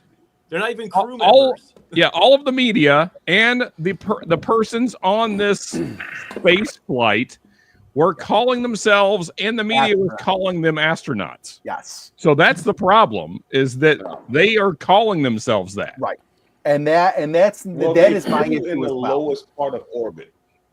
Right, and Okay. for 11 minutes, by the way, for 11 minutes. First The- of all, Nancy The Fraley's total calling me flight right was in. 11 minutes. They weren't up there for 11 minutes. The total flight time was Yes. 11 minutes. They were in low gravity for 4 minutes. Yes. Wait, where? Oh, Yeah. Judge, where'd Yeah, you go? we lost Marcus. Okay, there Judge, we go. did you need? Are you good? Mm-hmm. Okay. Sorry. I'm back. Okay. Two Yeah, I things. mean, so I just want to point out, by these standards, just due to my time scuba diving and ocean exploration, I am now a marine biologist. So I would like to be referred to as such from here out. Can I call you Dr. Sean? Yeah, let's go with that. I'm Dr. Cowboy from now on. Dr. Cowboy. I have taught U.S. history Hold on. for 20 some years, so that, and I've taught about World War II, so that Yeah. makes me a World War II vet. Oh, I see. That makes him Hitler. And a historian. I'm gonna Brian the historian. Yes. That's right. So let's go to Ben. Ben, thoughts on we have this a whole World War II debacle? vet. We have I would say, so here's the thing, like, as far as like an accomplishment, you think back to the Cold War and the space race, the Soviet Union beat us to space with Sputnik to our eternal shame. But now here in the year 2025, we're the first country to send a group of celebrity women into space in a giant penis. Suck on that, Russia. These women are American heroes. There it is. Suck it, Connie. No, for real. Right. So two things for real. As far as the kissing the ground when Katy Perry got back, I'm kind of with that, because if I hopped in a space shuttle that shot me 65 miles up in the air and floated around and then shot me back down to Earth in 11 minutes, I would be scared shitless the whole time, and I would probably be kissing the ground when I got back too. Okay, But- all right. That's true. Like, it took actual astronauts to pull off this mission, like, from the side, you know? Like, it was an unmanned thing. So actual real astronauts, like, they did this in front of real astronauts. So for perspective, you guys know that at the end of all my videos, whenever I have more than one whiskey on the bar, what do? Blend it, the Benny blend. I do the blend. That's like you guys commenting on my video tonight and saying, Ben, because you do that, you're a master blender, and saying it in front of Nancy Fraley, who's in the chat. And then me going, oh my God, thank you so much. I am a master blender. Look out, Nancy. Yeah. Don't do your job. I'll say this. That's the best way I can describe what these women did. By these low standards, I too am a master blender. Yeah. Bobby, what do you got? Hey, I actually, on my way to work this morning, accomplished more than all of them on that craft, because I actually physically had control of my vehicle while I was on my way to work. Now, I'm an IndyCar driver now. I was driving in Vegas traffic. I'm some kind of special driver now. I was driving a van with 4 tons of rock behind me, so that was 0 accidents. Yeah, there you go. You're all Hey, I blew out a candle earlier, so I'm a firefighter, just like Bobby. See? We can all do this.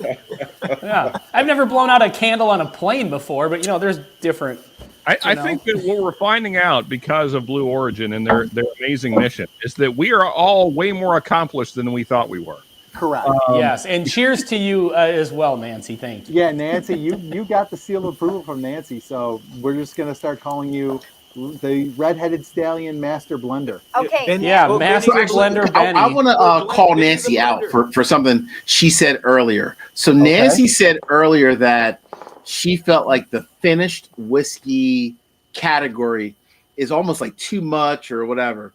That is an easy statement, right? To say when you create it, in my opinion, and this is not just a kind of kiss up, but I mean, I keep it real, right? Regardless if she's on or not. So last year, Nancy came out with the Murray Hill Club special limited edition batch number 4 that blew my socks off. It was like, holy shit, good. So come on, Nancy, you can't say that category is done with when you're creating batches like that. I mean, I bought not to mention a little something called Joseph Magnus Cigar Blend.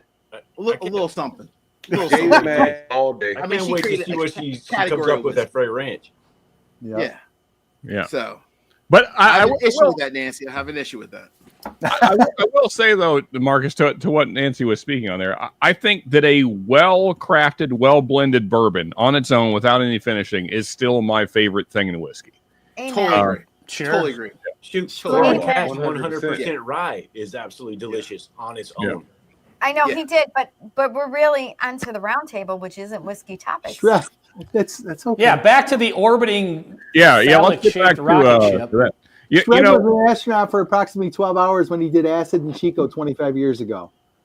That's it. equally as qualified. I like it, Shred. Let me ask Myron. Myron, do you have anything on this? You know what? I really didn't pay a lot of attention to them. I saw some of the, I guess you could say, clips on the news, but I was just wondering like how many like experts we have here. So we've got a judge, we've got a historian, we've got an underwater scuba diver, we've got a master marine biologist, sir. Marine biologist. Marine biologist. Sorry, and Bobby,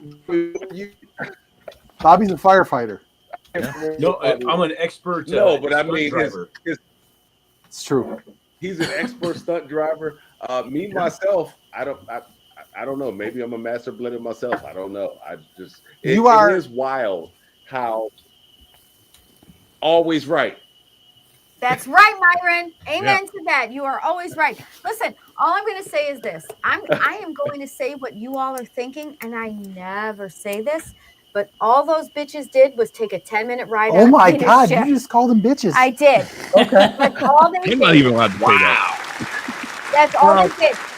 Judge, where are you on the heroic Amazon astronauts? Stop it. I no comment. I would say, no comment. It's something that just rich people doing rich people shit. Amen. Honestly, Absolutely. That is the most regardless if they're men or women. I don't care about the whole standpoint, right? I'm saying if they're men or women, it's just rich people doing rich people shit. It's just, you know what, Marcus? I think that's the most succinct way to put what the nonsense is. Yeah, agree 100%. And the thing that got me is, like, after like the news was calling them astronauts, these heroic astronauts, these female astronauts, blah blah blah, but the thing that bugged me most about it is that they all bought into it. Yes. And days later, Gayle King is going on the news and saying we were astronauts. No. And if you don't call us astronauts, you're a misogynist or you're sexist and all stuff. It's like, lady, get over yourself. That was the most disagreeable thing to me. Okay. You know, to Marcus's point, the rich people doing rich people shit. My favorite comment to come out of this was, Katy Perry has a dozen probably that should be up there, but Gayle King saying, "Have you been to space?" looking into the camera was so out of touch with just reality. Yeah. No, I'm sorry, I don't have a billionaire friend, so I haven't been to fucking space. That's right. Yeah, exactly. And I don't have $1 million budget either as a millionaire to have a billionaire friend as well. You know, exactly. Yeah, like what kind of question is that? A stupid one. Exactly. A stupid question. Exactly. And as teachers, we say there's no stupid questions. Well, that was a stupid effing question. And in fairness, there are stupid questions also. And do you know what? And Katy Perry just like trying to wax poetically about her amazing trip was just the most insufferable bullshit I've ever seen in my life. You know So what Marcus, the thing is? So Nancy I did think that. Ben. Oh, sorry. Go ahead, Ben. I think that like I can see like if I did something like that, I'm sure it is a pretty profound thing when you get up into. They didn't technically get to space; they got into like a free falling orbit or whatever. Mm-hmm. But I mean, I'm sure that is a pretty amazing thing. Like I'm a sucker for some good scenery, and I imagine seeing the Earth from that perspective is a pretty profound moment. So I don't want to take that away from them, but like, why this group of people? You know what I mean? Like if you're selected, Ben? If you're gonna send. I know, but if you're going to send a group of people up, send a group of flat earthers up, live streaming the whole thing. You take the most prominent flat earthers on YouTube that are, spewing all this nonsense, send them up, have everybody live stream it so there's no cuts, and just put this thing to bed. Yeah. Like, why are we not doing that? And the fact that we're not doing that is giving the flat earthers a reason to say that's why we're not doing it, because they don't want us to see. I'm pretty sure the Earth isn't flat. No, it's cube-shaped, obviously, Bobby. News to me, Ben. I'm pretty sure one of them got picked because she was sleeping with the boss. That's a fact. That's the other thing too. The one with the necklace hanging This flight out.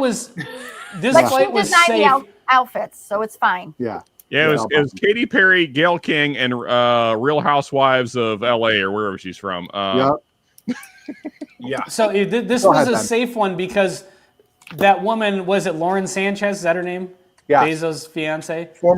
She's just the fiance right now. If he plans another one of these after they're married, do not get on that ship. Like, there is no way I am going on a spaceship with a billionaire's wife that he's not also on. Hell no. Absolutely not happening. Yep. This is the funniest group of people I've ever sat with. Ben, that's funny, You guys Ben. are That is so actually funny. quite hilarious. Yeah, just not happening. That is the move though, Ben. Send the flat earthers up. Yeah. Yeah, let's do Mr. that. Mom said there's a meme with Katy Perry dressed as the Pope saying, "I once read the Bible." So,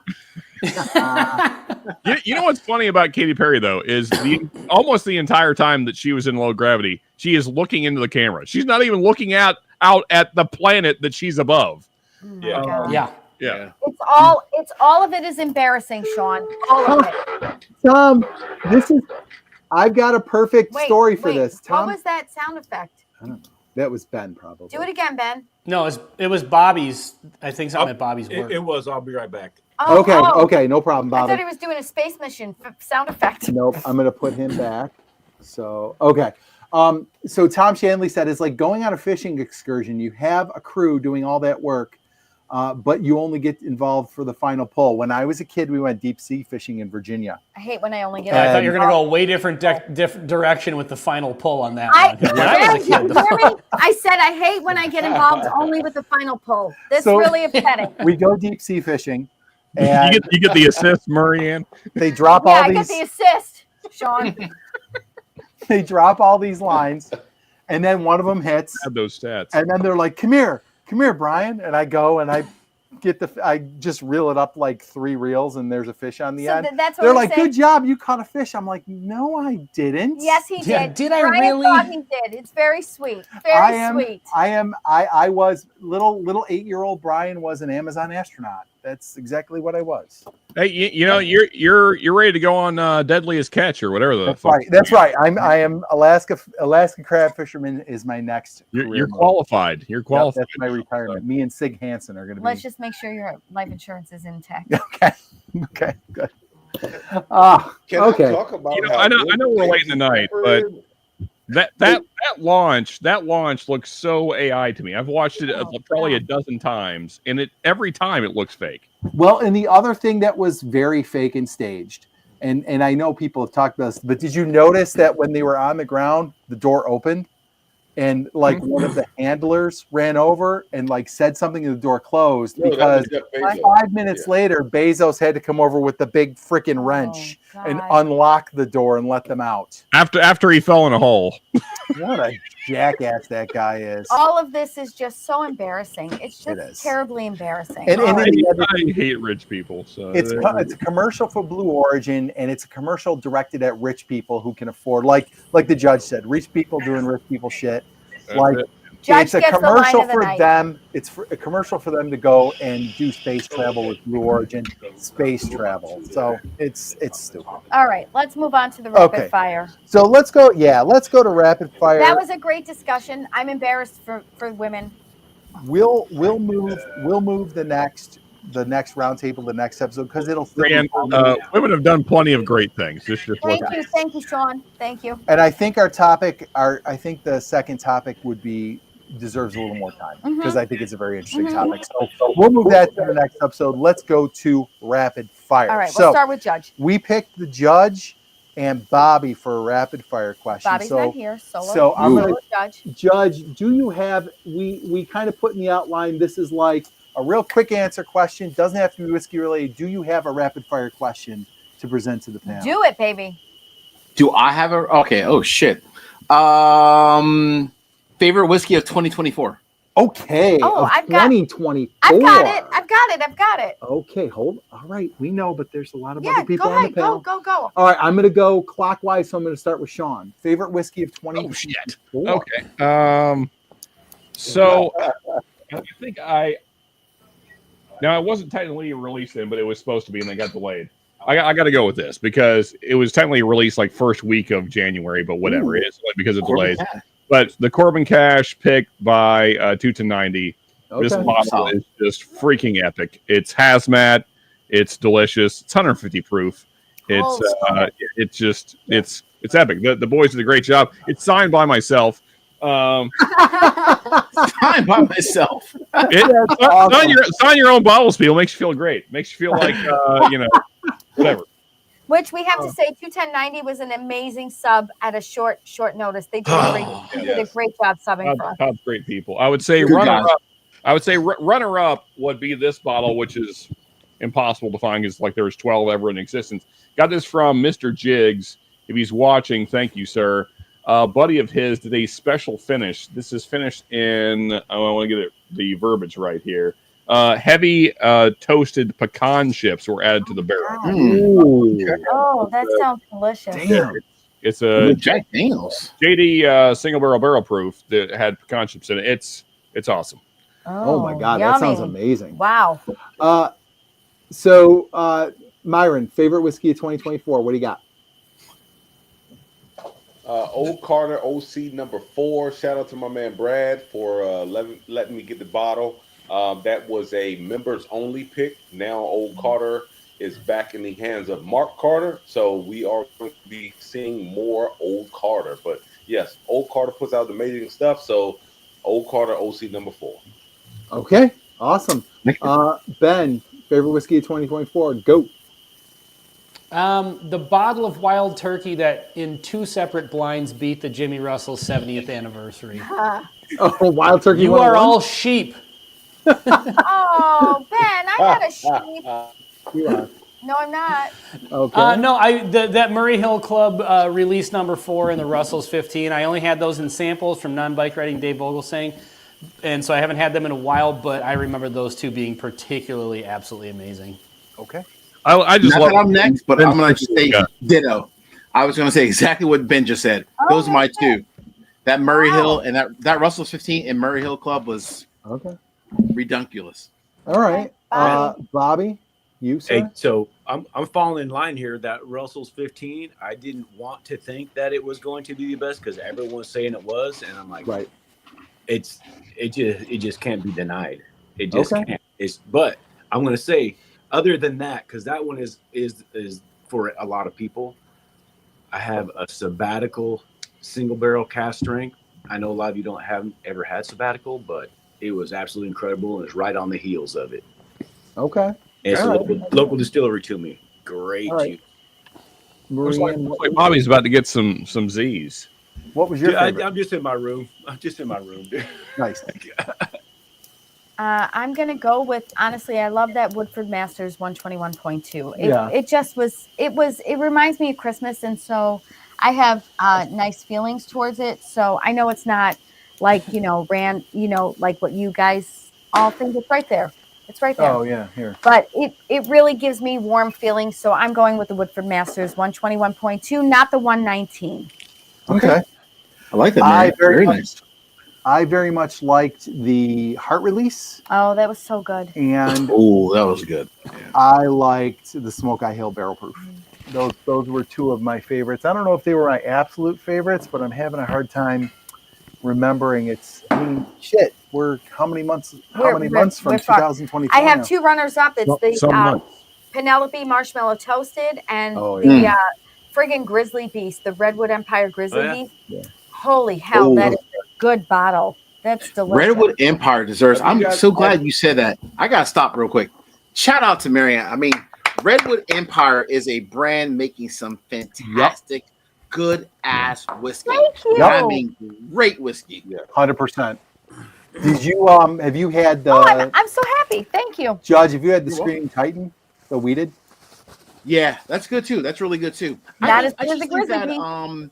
I don't know. There's something about Redwood Empire that really intrigues me. I mean, they are, I guess, craft distillery-ish, if you will. Finally, it took them a long time to stop, using the older MGP stuff, which is great too, right? Everyone used the older MGP stuff, but I love almost everything from them, by the way. And so, Marianne, I mean, that's shout out to you. That was a good call. That was a fantastic Thank call. you. Amazing. I know I'm silly a lot, but I am trying to be a student of bourbon as well. So truly. Yeah. Well, That's the a other brand thing a lot of people are sleeping on that brand. I'm telling you, Redwood Empire. Oh man, it's so good. Oh my It's gosh. great. It's about an So hour good. away from me. It's great. If I may add one more thing real quick, because I just thought about it. This is my favorite Corbin Cash rye pick, which makes it the greatest rye on the planet. Yes. And it has a very particular stick. Oh, look at that. Yes. Yeah. Bad I guess technically Bobby picked this in 23, I think, right, Bobby? Yes. But I didn't get it till 24. So Winner. Yeah. So real quick, I have a comment up on the screen. Nancy, we're streaming on 6 channels. What we're really trying to do is get it out to as many people as you can and then drive them over to the Whskey 6 channel. So wherever you're streaming it from, there should be a link to go over to the Whskey 6 to go watch on that channel and subscribe. And if anybody is watching on a channel that's not the Whskey 6, if you click that link and go over to the Whskey 6, that would be great.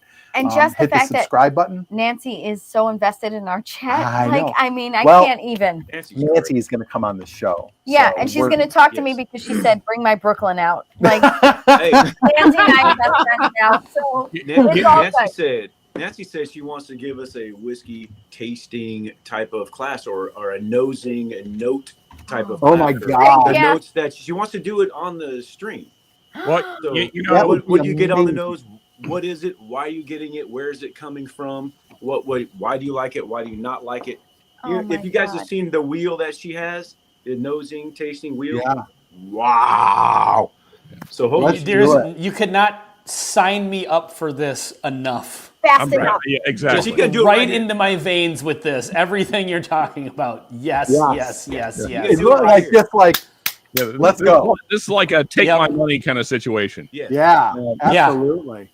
Well, you know, Marianne, earlier you were kind of commenting on how the Blue Origin thing was a bad look for the ladies. Well, you know, thankfully we have maybe one of the greatest personalities in whiskey available right here, who is a lady. I mean, yeah, so clearly ladies are doing plenty of great things. And thank you, Nancy, for being an amazing part of this community. Well, more than that, I mean, you've made whiskey that we all enjoy. Yes. Tremendously. Yeah. So and the fact that you all cheers, Nancy. so much is so Indeed. So beautiful. It really is. The best. I mean, you think about the category of the cigar blend, right? She created its own fucking category, right? I mean, you think about the whole category of cigar blend, right? It was Joseph Magnus because of Nancy Fraley. To me, it's just crazy. And that's what I'll say to people. Like, if people are like, oh, who's that? Like, people who aren't like really into bourbon or more casual, they're like, oh, Nancy Fraley, who's that? I'm like, have you ever heard of Joseph Magnus cigar blend? They're like, yeah. I'm like, oh, she fucking invented it. So it's you guys know how if people that aren't into it as much as we are, and I say Nancy Fraley, if they don't know who she is, I've told you guys before. Okay. How do I explain how important she is and how much she means and what a good person she is? Most people know who John Madden is. They say, you know who John Madden is? You know football? Oh, she's John Madden in a whiskey world. To me, she is. It would not be the same without her. This makes my heart so happy. Bobby, you are except for Nancy is much more well spoken than John Madden. For sure. I want to hear Nancy say, boom. So Nancy wants to do a nosing for false class with y'all. Yes. We go through the course of production from raw ingredients, fermentation, distillation, maturation, and beyond. Yes. Oh my God. Yep. I'm telling Nancy, let's do this. So I'm going to give Bobby a list of dates. We go every other Thursday. So I'm going to give him a list of dates, and he's going to reach out to you, and we're going to get a date on the calendar. We would love to have you. We make ourselves available for Nancy. Yeah, exactly. That sounds right. Nancy, let's discuss this over dinner, because we have to. We keep pussyfooting around this thing. We just need to set a date where Mrs. Badax and I are supposed to meet Nancy for dinner, either in Berkeley. She only lives like 45 minutes away from me. Okay. So awesome. Go hang out with her. We'll talk about this stuff. Maybe I'll get some heads up of what we're going to talk about, so I can look smarter than I am. Oh, you're going to get the cheat codes. I'll get some cliff notes. I'll get some cheats. Absolutely. Okay, just practice now, Nancy. Marie Ann, because if you call me Marianne, it's going to be very disappointing. Oh, Jesus. Dennis, the Bourbon Dad, we go basically every other Thursday. Sometimes. If you, so Nancy said, please reach out to me about this personally, Bobby. It could be the contact since we're close by. Excellent. Dennis, we go every other Thursday. It's basically 2 Thursdays a month. It kind of works out to be the first and the third Thursday. In June, it's going to be a little wonky. Yeah, but if you subscribe to the channel, you'll get at least a week's notice on when we're going out, or subscribe to any of our channels. We put it out on all our channels. So, but I was gonna say between all of our channels, there's something coming out every day. Yeah, right. Exactly. Exactly. Yeah. So Brian, let me say, Dennis is a guy who he's a great friend. I went out to Culpeper, which is about 2 hours away from me. Love going out to his bourbon meetups. That's where I met the judge at. We exchanged information. Awesome. That's where I met Bourbon Hunter at. So I'm telling you, like, if anybody wants to come to Dennis's bourbon meetups, like, we have some amazing whiskey. You are always going to find something amazing, and you might bump into some amazing people, like I did with the judge. Awesome. Yeah. That's where I met Myron. Good times. And Natasha asked a little bit earlier, and I feel like I ignored it. Natasha was asking, and maybe you guys might know, I know none of us are in Florida, but Natasha was asking about. No, B-Og is asking. Marianne, I Go know. ahead. It's Okay. Natasha. He's talking to her. Natasha was asking about, she's going to Florida, and what are some local bourbons to pick up and bring home? The only. So what part of Florida? So yeah, I don't know, but the only like Florida bourbon that I know that people talk about really liking is the St. Augustine Distillery bourbon. And I've heard that's very good, but I don't know anything else about Florida bourbon. So depends on where she's going to Florida also. Like, you know, she's looking for stores. It just depends on where she's going in Florida. I think she's looking for bottles to bring home. Like, what are some bottles?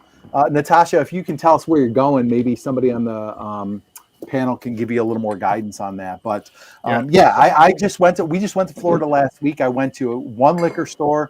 It was a museum. It was gross. The selection was the markup was disgusting. The selection was not much greater than we have here, except they had St. Augustine and a couple of the locals, but I didn't really know anything about them. So Natasha, Brian. Natasha, since you're going to Orlando, look up Parton Liquors. Okay. It is south of Kissimmee, headed towards St. Cloud. I hope you have something to write this down. Okay. That is my favorite place for picks in that area. That's where I used to live. So I'm pretty familiar with hunting around there. The guy that owns it loves whiskey. He does great picks. Okay. I would basically get any pick that he has in the store, especially if it's a brand that you like in general. So it's Parton Liquors. It's in a Publix shopping plaza. There's a Wendy's out front.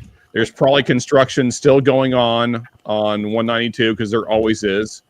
But yeah, so Parton Liquors in South Kissimmee. If you're in that area, that's what I would suggest very highly. It's my favorite store in that area. I don't remember the store I went to. We were in Davenport. We were staying at Airbnb in Davenport. Oh, you were way out west, yeah. We were near Disney and near Disney, Universal because we took our son to Disney, but it was a museum. Like the Stag Junior was $1,000. Like it was wild. The Jack 14 was $8.99. Like it was crazy. So if Junior was never a brand, what was Big Daddy? What was the BTAC? They didn't have any of the BTACs, so I didn't see that. But thank goodness. I wouldn't want to see that price. Crazy. Oh, look at that.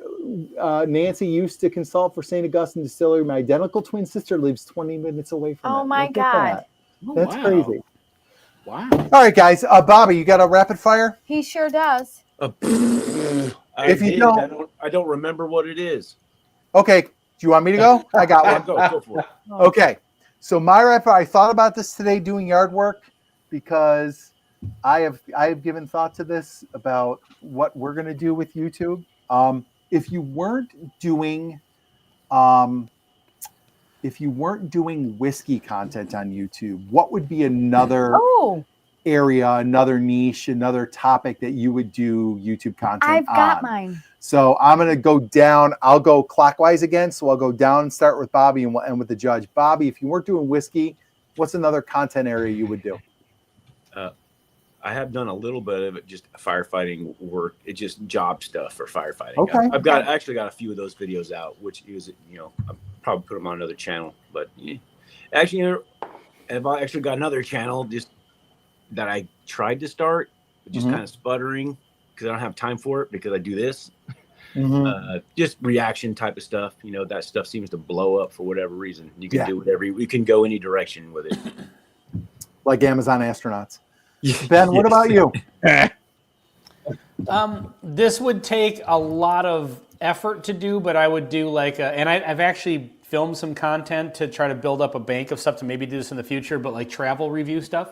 Okay, cool. Like reviews of resorts and reviews of cruise ships. I like to go on cruises. My wife and I like to go on cruises. We like to go on vacation. So like just helpful videos of like, hey, if you're on the north rim of the Grand Canyon, what's the best places to go and stuff like that. We love that. And I filmed a lot of this stuff. I just haven't put it out there because I'm trying to build up a bank because I only go on vacation so often, so I can't, keep a regular stream of content. But possibly in the future, or just even product reviews like technology stuff would be fun. That would be awesome. Oh, I wish she would wait to hear mine. Nancy, thank you for joining us tonight, and we look forward to having you on. Thank you so much. We appreciate you. Wait, Nancy, wait to hear mine. You said over and It's out. very impressive. Biog could be a First Amendment auditor. Biog, that shit pops up on my TikTok feed all the time. I can't get enough of it. I love it. Myron, if you were not doing whiskey content, what would you be doing? Believe it or not,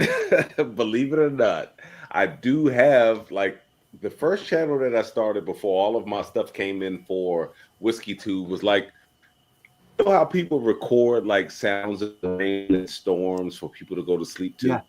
Yeah. ASMR. And that's like that I guess so. That stuff came in first. So it was like, okay, I wanted to do my Whskey Tube, but I knew that I also like to fall asleep to like the sounds of rain and thunderstorms.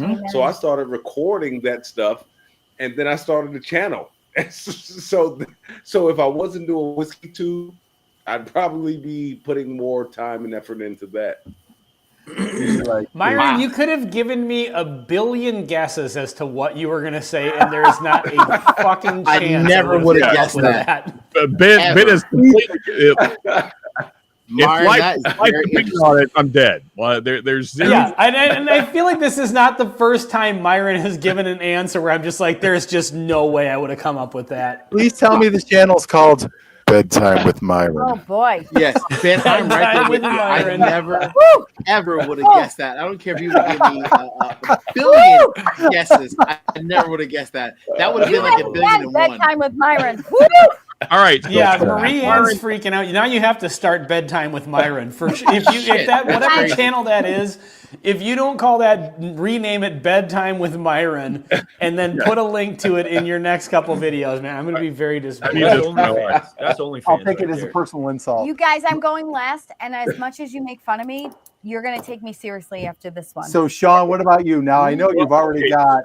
First off, I have a real question for Myron. Is this content still up? Yes, very much so, sir. Okay, right. So, all right. Now, all right, Barry White. All right. All jokes aside, Myron, I have a terrible time getting to sleep. Do you have ads in your content? Because like this is how I go to sleep every night. So I have to have a sound to distract me from the demons or whatever. So I am not monetized, so that channel has absolutely no commercials in it at the moment. But you know, who knows what the future holds? So, but yeah, at the time, I've got a black screen because I listen to it myself. It's got a black screen and it's got, I think, 3 different videos on it. I didn't put a lot of effort into it, so it's got like one video that's like I think 1.5 hours long, 2.5 hours long, then one that's like 30 minutes long. So.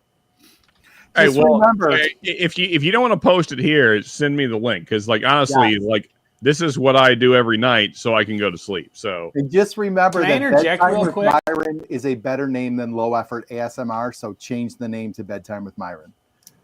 Bedtime with Myron for sure. You'd be monetized. Absolutely. Before you wake up, you'd be monetized. Hey, so I actually purchased a thing off of Amazon. It's like a soft fabric sleep mask that goes around, but then it's got built-in like speakers. So but they're flat, and it was like $15 or something. And so it's like a cover for your eyes, but then there's like speakers in there, so you can, and it's Bluetooth, And so you connect to like a white noise or whatever sort of video or something like that, and you can sleep, and you don't have the bulk of like having headphones in because the speakers are flat. Yeah. So you can hear those. You can hear all the rocket ship noises from Amazon. They go low. Yeah, there you go. Just Yeah. like white static. I will say this though. All the in your ear. Wheels. What? Do you know what's weird? Is when I fall asleep listening to like they have like white noise, black noise, brown noise. Yeah. And some of it's like I think the brown noise is like farts. It's like if you were on like a space shuttle like going through space. What did you say? I didn't hear what he said. He said, "What is brown noise?" Now you said farts. Oh God. Yeah, that could be right. No, it's like it's the sound of like if you were on like it's like the low hum of like an airplane if you're like on a plane or like on a spaceship like the brown Why noise. is it not white noise? Anyway, whatever. Yeah, I don't know what the difference is, but I noticed like when I start falling asleep to that with that little mask on with the ear things, I start tripping out a little bit before I fall asleep. I get stuck in that kind of like half asleep, half dreaming mode. It's weird. I don't know. Maybe that's just me. Anyway, I totally derailed this thing. So Ben, honestly, I appreciate your derail. That's most of what my sleeping time is just kind of this in between state where I'm like awake but dreaming. Yeah, I don't know what that is. Like because you're like I know I'm dreaming. Like and I can wake up anytime I want. But anyway. All right, Judge. If you were not doing whiskey content, what kind of? I never answered the question, but anyway. Oh, sorry, shit. Sean. Hold on, Sean. Go ahead. Right. Sorry. I'm Guns, conspiracies, and Kendrick Lamar. I think my biggest problem, honestly, to all of you, is that I have too many interests. So it'd be, I'd love to do NBA content. I already have a whiskey channel. I already have a music channel. I tried to start a gaming channel, but I haven't really pursued it. I also love conspiracies, as Brian pointed out. I would love to do that kind of a channel as well. I think probably I have too many interests to be focused on one thing, which is why none of the channels are very successful. So you have a lot to choose from. Yeah. All right, Judge, how about you? If you weren't doing whiskey content, what would you be doing? I love it. Yeah, this is my last one because I have a flight early in the morning, so I need to head out so I can get a little bit of sleep before I head out on my flight tomorrow morning for work. Okay. But my other channel. We're 20 minutes over our time anyway, so. No, you're good. You're good. It's all good. All good. I want to make sure I just drive a little bit safe to the airport in the morning. But my thing would be probably, honestly, golf. I'm not a great golfer, but I would have a putting channel all about putting. Okay. Pure putting. I'm an excellent putter. I never, ever 3-putt. So I'm a putter. All right. That's it. I'm gonna have to hit you up for some tips then, because I am the worst putter. I can get to the green pretty easy, but putting is a nightmare. Please let me go before Judge goes. Okay. Because I sometimes I want to be taken a little seriously. You guys, I don't know if you know this about me, but I'm a 2-time marathoner, and I've had I have had a running streak of 5 years where I ran at least 1 mile every day for 5 years. I just ended that streak. Yep. I know. Your channel be so my channel would be about running, about teaching people who aren't natural athletes how to be a runner, because I was not an athlete before I started in my 30s. I used it to help me lose weight. Have a person with a gun behind you. That's the best motivation. No, that is pretty good motivation. No, that's awesome. I love that. I knew you guys would love that. Seriously, like I've run 2 marathons and many, many half marathons and many other races.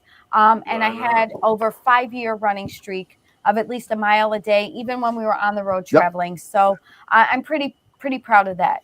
That's a great streak. Myron streak 1 mile a day for 5 years. That's awesome. And it was much more than 1 mile, but yes, it was the goal was minimum of a mile every day. Yeah. Yep. Right on. Wow. Myron missed Marcus's golf talk because I know Myron's. Although you guys have probably talked about it already. But Myron's back. And Nancy hung out for that, and I wanted her to take me a little bit seriously. So thank you, Nancy, for staying for that. All right, Judge. Real quick, let's talk to you about what you might have coming up. I know you have a pretty cool pick coming up, don't you? Yeah, we just did. We actually did a couple picks. We just did a cast strength bourbon over at 13th Colony. You had asked early on, by the way. Let me kind of clear up. You asked earlier on. So the Myron said the Jack Daniel's Barrel Proof Rye that sold out. We just did a barrel pick with Middle West Spirits that released last week.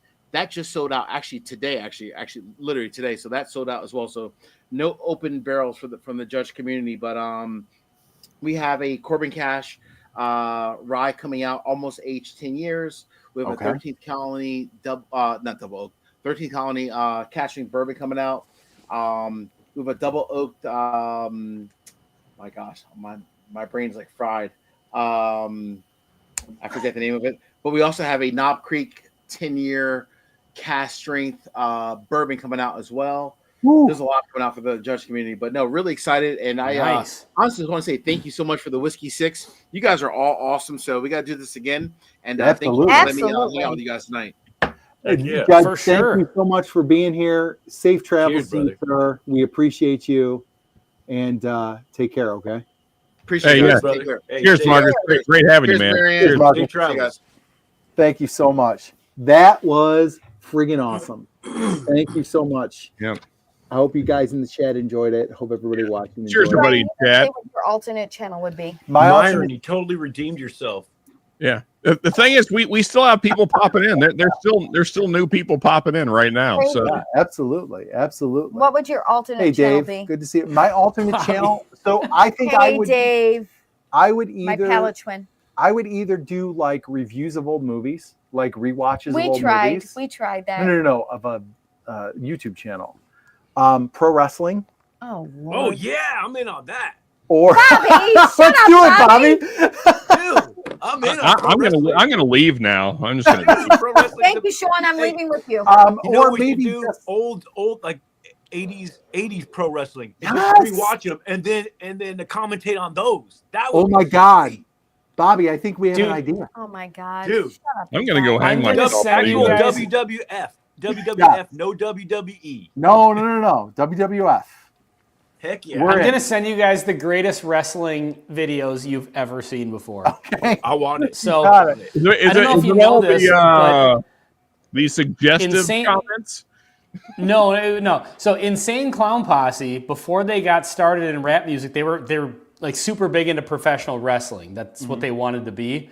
And they actually started like a whole wrestling, it's called JCW. They started a whole wrestling league. And they were like super involved in like the WCW and stuff like that. But back in the day, a long time ago, they released like these VHS tapes called Stranglemania. And basically what they did is they took these videos like out of Japan where it was like dudes wrestling and like they'd throw each other in like beds full of thumbtacks and barbed wire and broken glass and like all Love this you. horrible Cheers. shit. See, Nancy. And then they basically just took those videos and overdubbed their own commentary on top of it. Oh my God. And it is the best wrestling commentary you will ever hear in your life. Yep. It's Let's so do good. It, Bobby. Let's do it. All right, so I'm putting that in there. And then, Brian, we got to talk about the movie thing off camera. Okay. Here. All right. Because I know we got to get going, but. Anybody want to talk running with me? I have to, before we move on, I have to ask Myron. I want to know like how out of place I am. Myron, are you into wrestling as well? And when I say wrestling, I mean the kind they're talking about, not real wrestling. Pro wrestling. I like wrestling. I don't. Calling it pro is not the right word, but we'll roll with it. You get paid for it. So. I used to be when I was a kid, man. When I was a kid, and I even took my sons when they came to the MCM, whatever it is, the MCM Arena. Yep. I think it's the Verizon Arena now in DC. Oh, MCI, yeah. When I was a kid, So when I was a kid, I was into it, and then I found out that wrestling was quote unquote fake. The slapping, the hitting, all of that stuff, yes, that's real, but it's planned out. So that's why we started to call it fake. But I respect those dudes because, like, you can put your body through hell doing wrestling. Like, you can really hurt yourself. You can kill yourself doing wrestling. Fake so wrestling. I respect those guys. I give them a ton of respect. But Absolutely. Yeah. I'd like to clarify, Sean. I am not into wrestling at all. I'll say this. Oh, okay. I'll say this. I At all. did It's not all get that fake. from what you were Pro saying. wrestling. But I Pro was wrestling back in is the the day only when I was a sport kid that like admits Myron. that it's fake. Okay. What was that, Bobby? Pro wrestling is the only sport that admits that it's fake.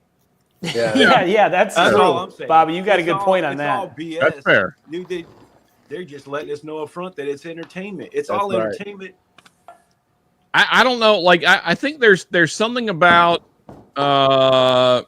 men wearing little clothing grabbing each other that's not really my thing. So I thought for sure you were going to say Welcome to where I titillating. live. Same, Sean. Isn't that amazing, Sean? You and I have that in common as well. yeah, I don't know. It's just I've had a lot of friends that were into it when I was young. But Just spend a day where I work. Yeah. You had a lot of friends that were into putting on skimpy stuff and touching each other? no. Oh, into wrestling. Okay, gotcha. Yeah, different sort of friends. No, yeah, I don't know. I never got into. I realize this is going long. I apologize. I'm dragging it out. So That's what she said. Ah, Let's go around the horn and see what people got coming up. Sean, you got a live coming up or what? maybe. Life is hectic right now, but possibly a live stream this weekend. I can't promise anything. I've been trying to go 2 weeks in a row and it hasn't gone well. But I missed DMX's death day. That was sad. Really wanted to go streaming that day. That was 2 weeks ago. But one of these days we'll go again for sure. Okay. So maybe this Saturday. We'll see. All right, Myron, what about you? Anything big coming up? Nothing big coming up. I do have some whiskey flasks that you can take out on the golf course with you. I do have some bourbon drop stickers that I will be placing on those flasks. So keep an eye out. They will be on the Bourbon Drop channel soon when I shoot the commercial. Maybe tonight. I don't know. We'll see. As someone clears their throat. I want one, Mike. I'll be getting one for the Myron. golf course for sure. I like driving the golf cart. Ben, what's going on the bourbon note? So I've got my review of I did the weeded flight today. That came out today, which is hilarious because the whole reason I wanted to do that flight is to pin the Penelope weeded against a bunch of other ones, including the Rebel 100 that you guys had sent me. Mm-hmm. And then when it came time to film the video, I completely forgot that I still had the Rebel 100, so I left it out of the flight. And that was like one of the main reasons I wanted to do it. But anyway, so that video's out. I got Whistle Pig 10-year rye coming out. And then I've been trying to get into some more Minnesota whiskeys. Okay. And so I'm sipping on this J. Carver Runestone 7-year rye here, and it's very, very interesting. This is like a gin lover's rye, very piney and minty, which is weird, but oddly good. And then I just bought this today, and I have no idea what it tastes like. So I'm going to do a couple Minnesota whiskeys. Also, Myron, got to shout you out. You just did a video where you put a barrel, like a barrel stave, like an aging stave, in a bottle. I picked these up. It's Amberana, French oak, and American oak. And so I'm going to buy 3 identical basic bottles, and I'm going to age these for 1 week, pull some samples, and then age them for 2 weeks, pull some samples, and kind of review those. So the reason I bought this like a month and a half ago, and the reason I haven't done it yet is because I'm going to buy 3 identical basic bourbons. I'm going to pay the least amount possible for them. Right. So I just got to wait until I get out to a Sam's Club or a Total Wine. Just remember, I think I'm going to do maybe like, I might do OGD 114 with these because I can get that for like $22. Some proof on it. $22. Yeah, something that's kind of a banger. The neck pour of all those is going to taste a little different, Ben. Yeah, that's the thing. Here's the thing. Here's the thing. I plan on pouring an ounce out of each bottle so I can have the original sample. So that'll take care of the neck pour. And then I'll pour out a sample at 1 week and a sample at 2 weeks and just do the full banger. The thing is, getting that air in there though, but that's going to really change it pretty quickly. So, Ben, I've got an idea. I've got an idea, Ben. So, part of this, make it a neck pour only infinity barrel, and just put that in a bottle. Neck pours only. Ben's neck pours only. That's a great idea. Seriously.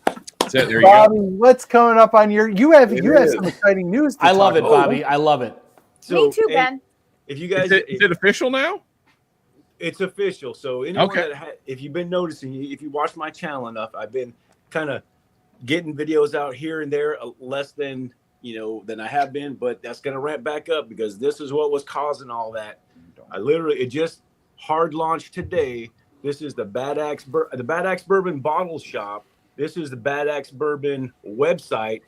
You get my merch up here. You can go to the Patreon right here. Here's the bottle shop. You can launch that right there. You can go in there, buy all the bottles. I will say some of the prices are a little crazy, but there are some great deals in there. I don't have a lot of control over the prices, Bobby, but they're available. Bottle you had at first? What's that bottle you had in the beginning?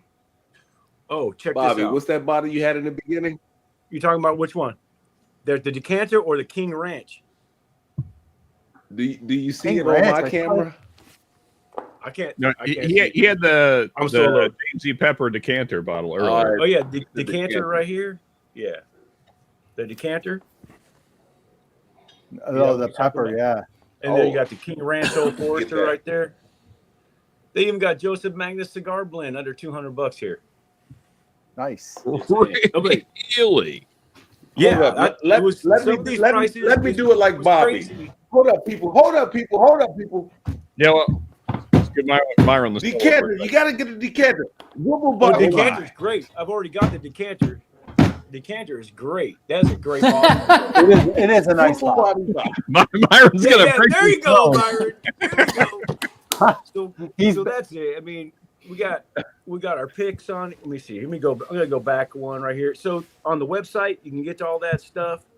Our current favorites. You got Mrs. Bad Axe on here. What's she sipping on? She's sipping on some tequila. You got the DRC on there. Patreon members in there. So, for instance, right here, here's one little blurb about it. But there's also a link on there that'll go to you where you can buy. That's Sabbatical. You can go buy it at Sabbatical, learn some more about it. Nice. So kind of trying to make a little hub here. You got my little social links on there too. We'll have cocktail recipes on there. Restaurants we go to. Mrs. Bad Axe she's a bit of a foodie, so she'll have some stuff on there. So we got a little info hub going. A little. That's awesome, brother. I love it. Wonderful. Yeah, That's awesome. Finally starting to make man. this thing work. Well, it's a work in progress, but it is hard launched. Go check it, badaxebourbon.com, or go to the link to the bottle shop. You can go shop.badaxebourbon.com too. Nice. Bobby, I believe that deserves 5 axes, sir. Oh, I was gonna say, all of a sudden, Sean's got a cat and a weapon. What the fuck just happened? Yeah, what the hell? dude. I'll do my best first. Oh, go ahead, Brian. Sorry. What do we have? Well, I want to talk about the video that Lauren and I did, Whiskey being just for men, Why? because I think people think That's a good one. I like that one. It's a good one. It really is. I think people should watch it. Lauren did a great job on the historical context of bourbon, and I think it was really a good video, and it's not man hating at all. If people get the satire and the ethos of our channel, you'll understand where we're coming from. I think it was honestly, it was a great video. So I watched that. I thought it was a really good video. I watch all you guys' content. Thanks, Ben. We Thank got you. brand new glasses. They are a nice combo between a whiskey glass and a rocks glass, because they're a little bit bigger, but they still have the thing. So we have a post on our community page on our channel if you want to get one. They're really nice. I like And we them have a lot. another filming day coming up with Lauren We're on Tuesday. filming Tuesday, and we've got a really good idea for a series we're going to start on Mondays. Don't say anything. I'm not going to say it, but I found this one, and I'm so excited about it. It was a great idea. And yeah, we have some good things coming up on Bourbon School. Yeah. That's all. And we do have a pick coming up here for the Whskey 6. It's kind of still in process. Okay. Oh, Bobby's got something for us. One more thing I want to say, thank you to all these other channels for being a part of Brian's idea. And I think the Whskey 6 has been really, really fun. This is a lot of fun. Yeah. That's all. Go ahead, Bobby. Sorry. So slow. It's slow, but it is chugging along. I am going back to Corbin Cash on the 5th of May to go get some samples, taste a little bit more, get some more samples, and send them out to you guys. So you guys. Bobby, it's my understanding we're just waiting on the TTB, right? Yeah, that's what's kind of holding it up. It's not really me going there, at a couple, 3 weeks in between trips. It's the TPP, whatever it is. Yeah. It's their a label has to be created for that. Actually, there's three picks that I've done with them. Labels have to be created for all of them. So it's not a fast process. Actually, David Souza says it could either be 24 hours or it could be 6 months. It's one of those stupid things, depending on who you get. It's amazing when you get the government involved. It ends up that it makes things stupid and take long. Yes. How about that? What a surprise! Yep. That is surprising to me. Dennis the Bourbon Dad, if you're still out there, thank you. I appreciate that you are enjoying the content. We are trying to do something a little different here. Thank you for tuning in. Like I said, we go every 2 weeks. So make sure you subscribe and you'll get the notifications for when we're going. So let's get out of here because we are at 11, almost 11:15. We went long today. One guys. more thing.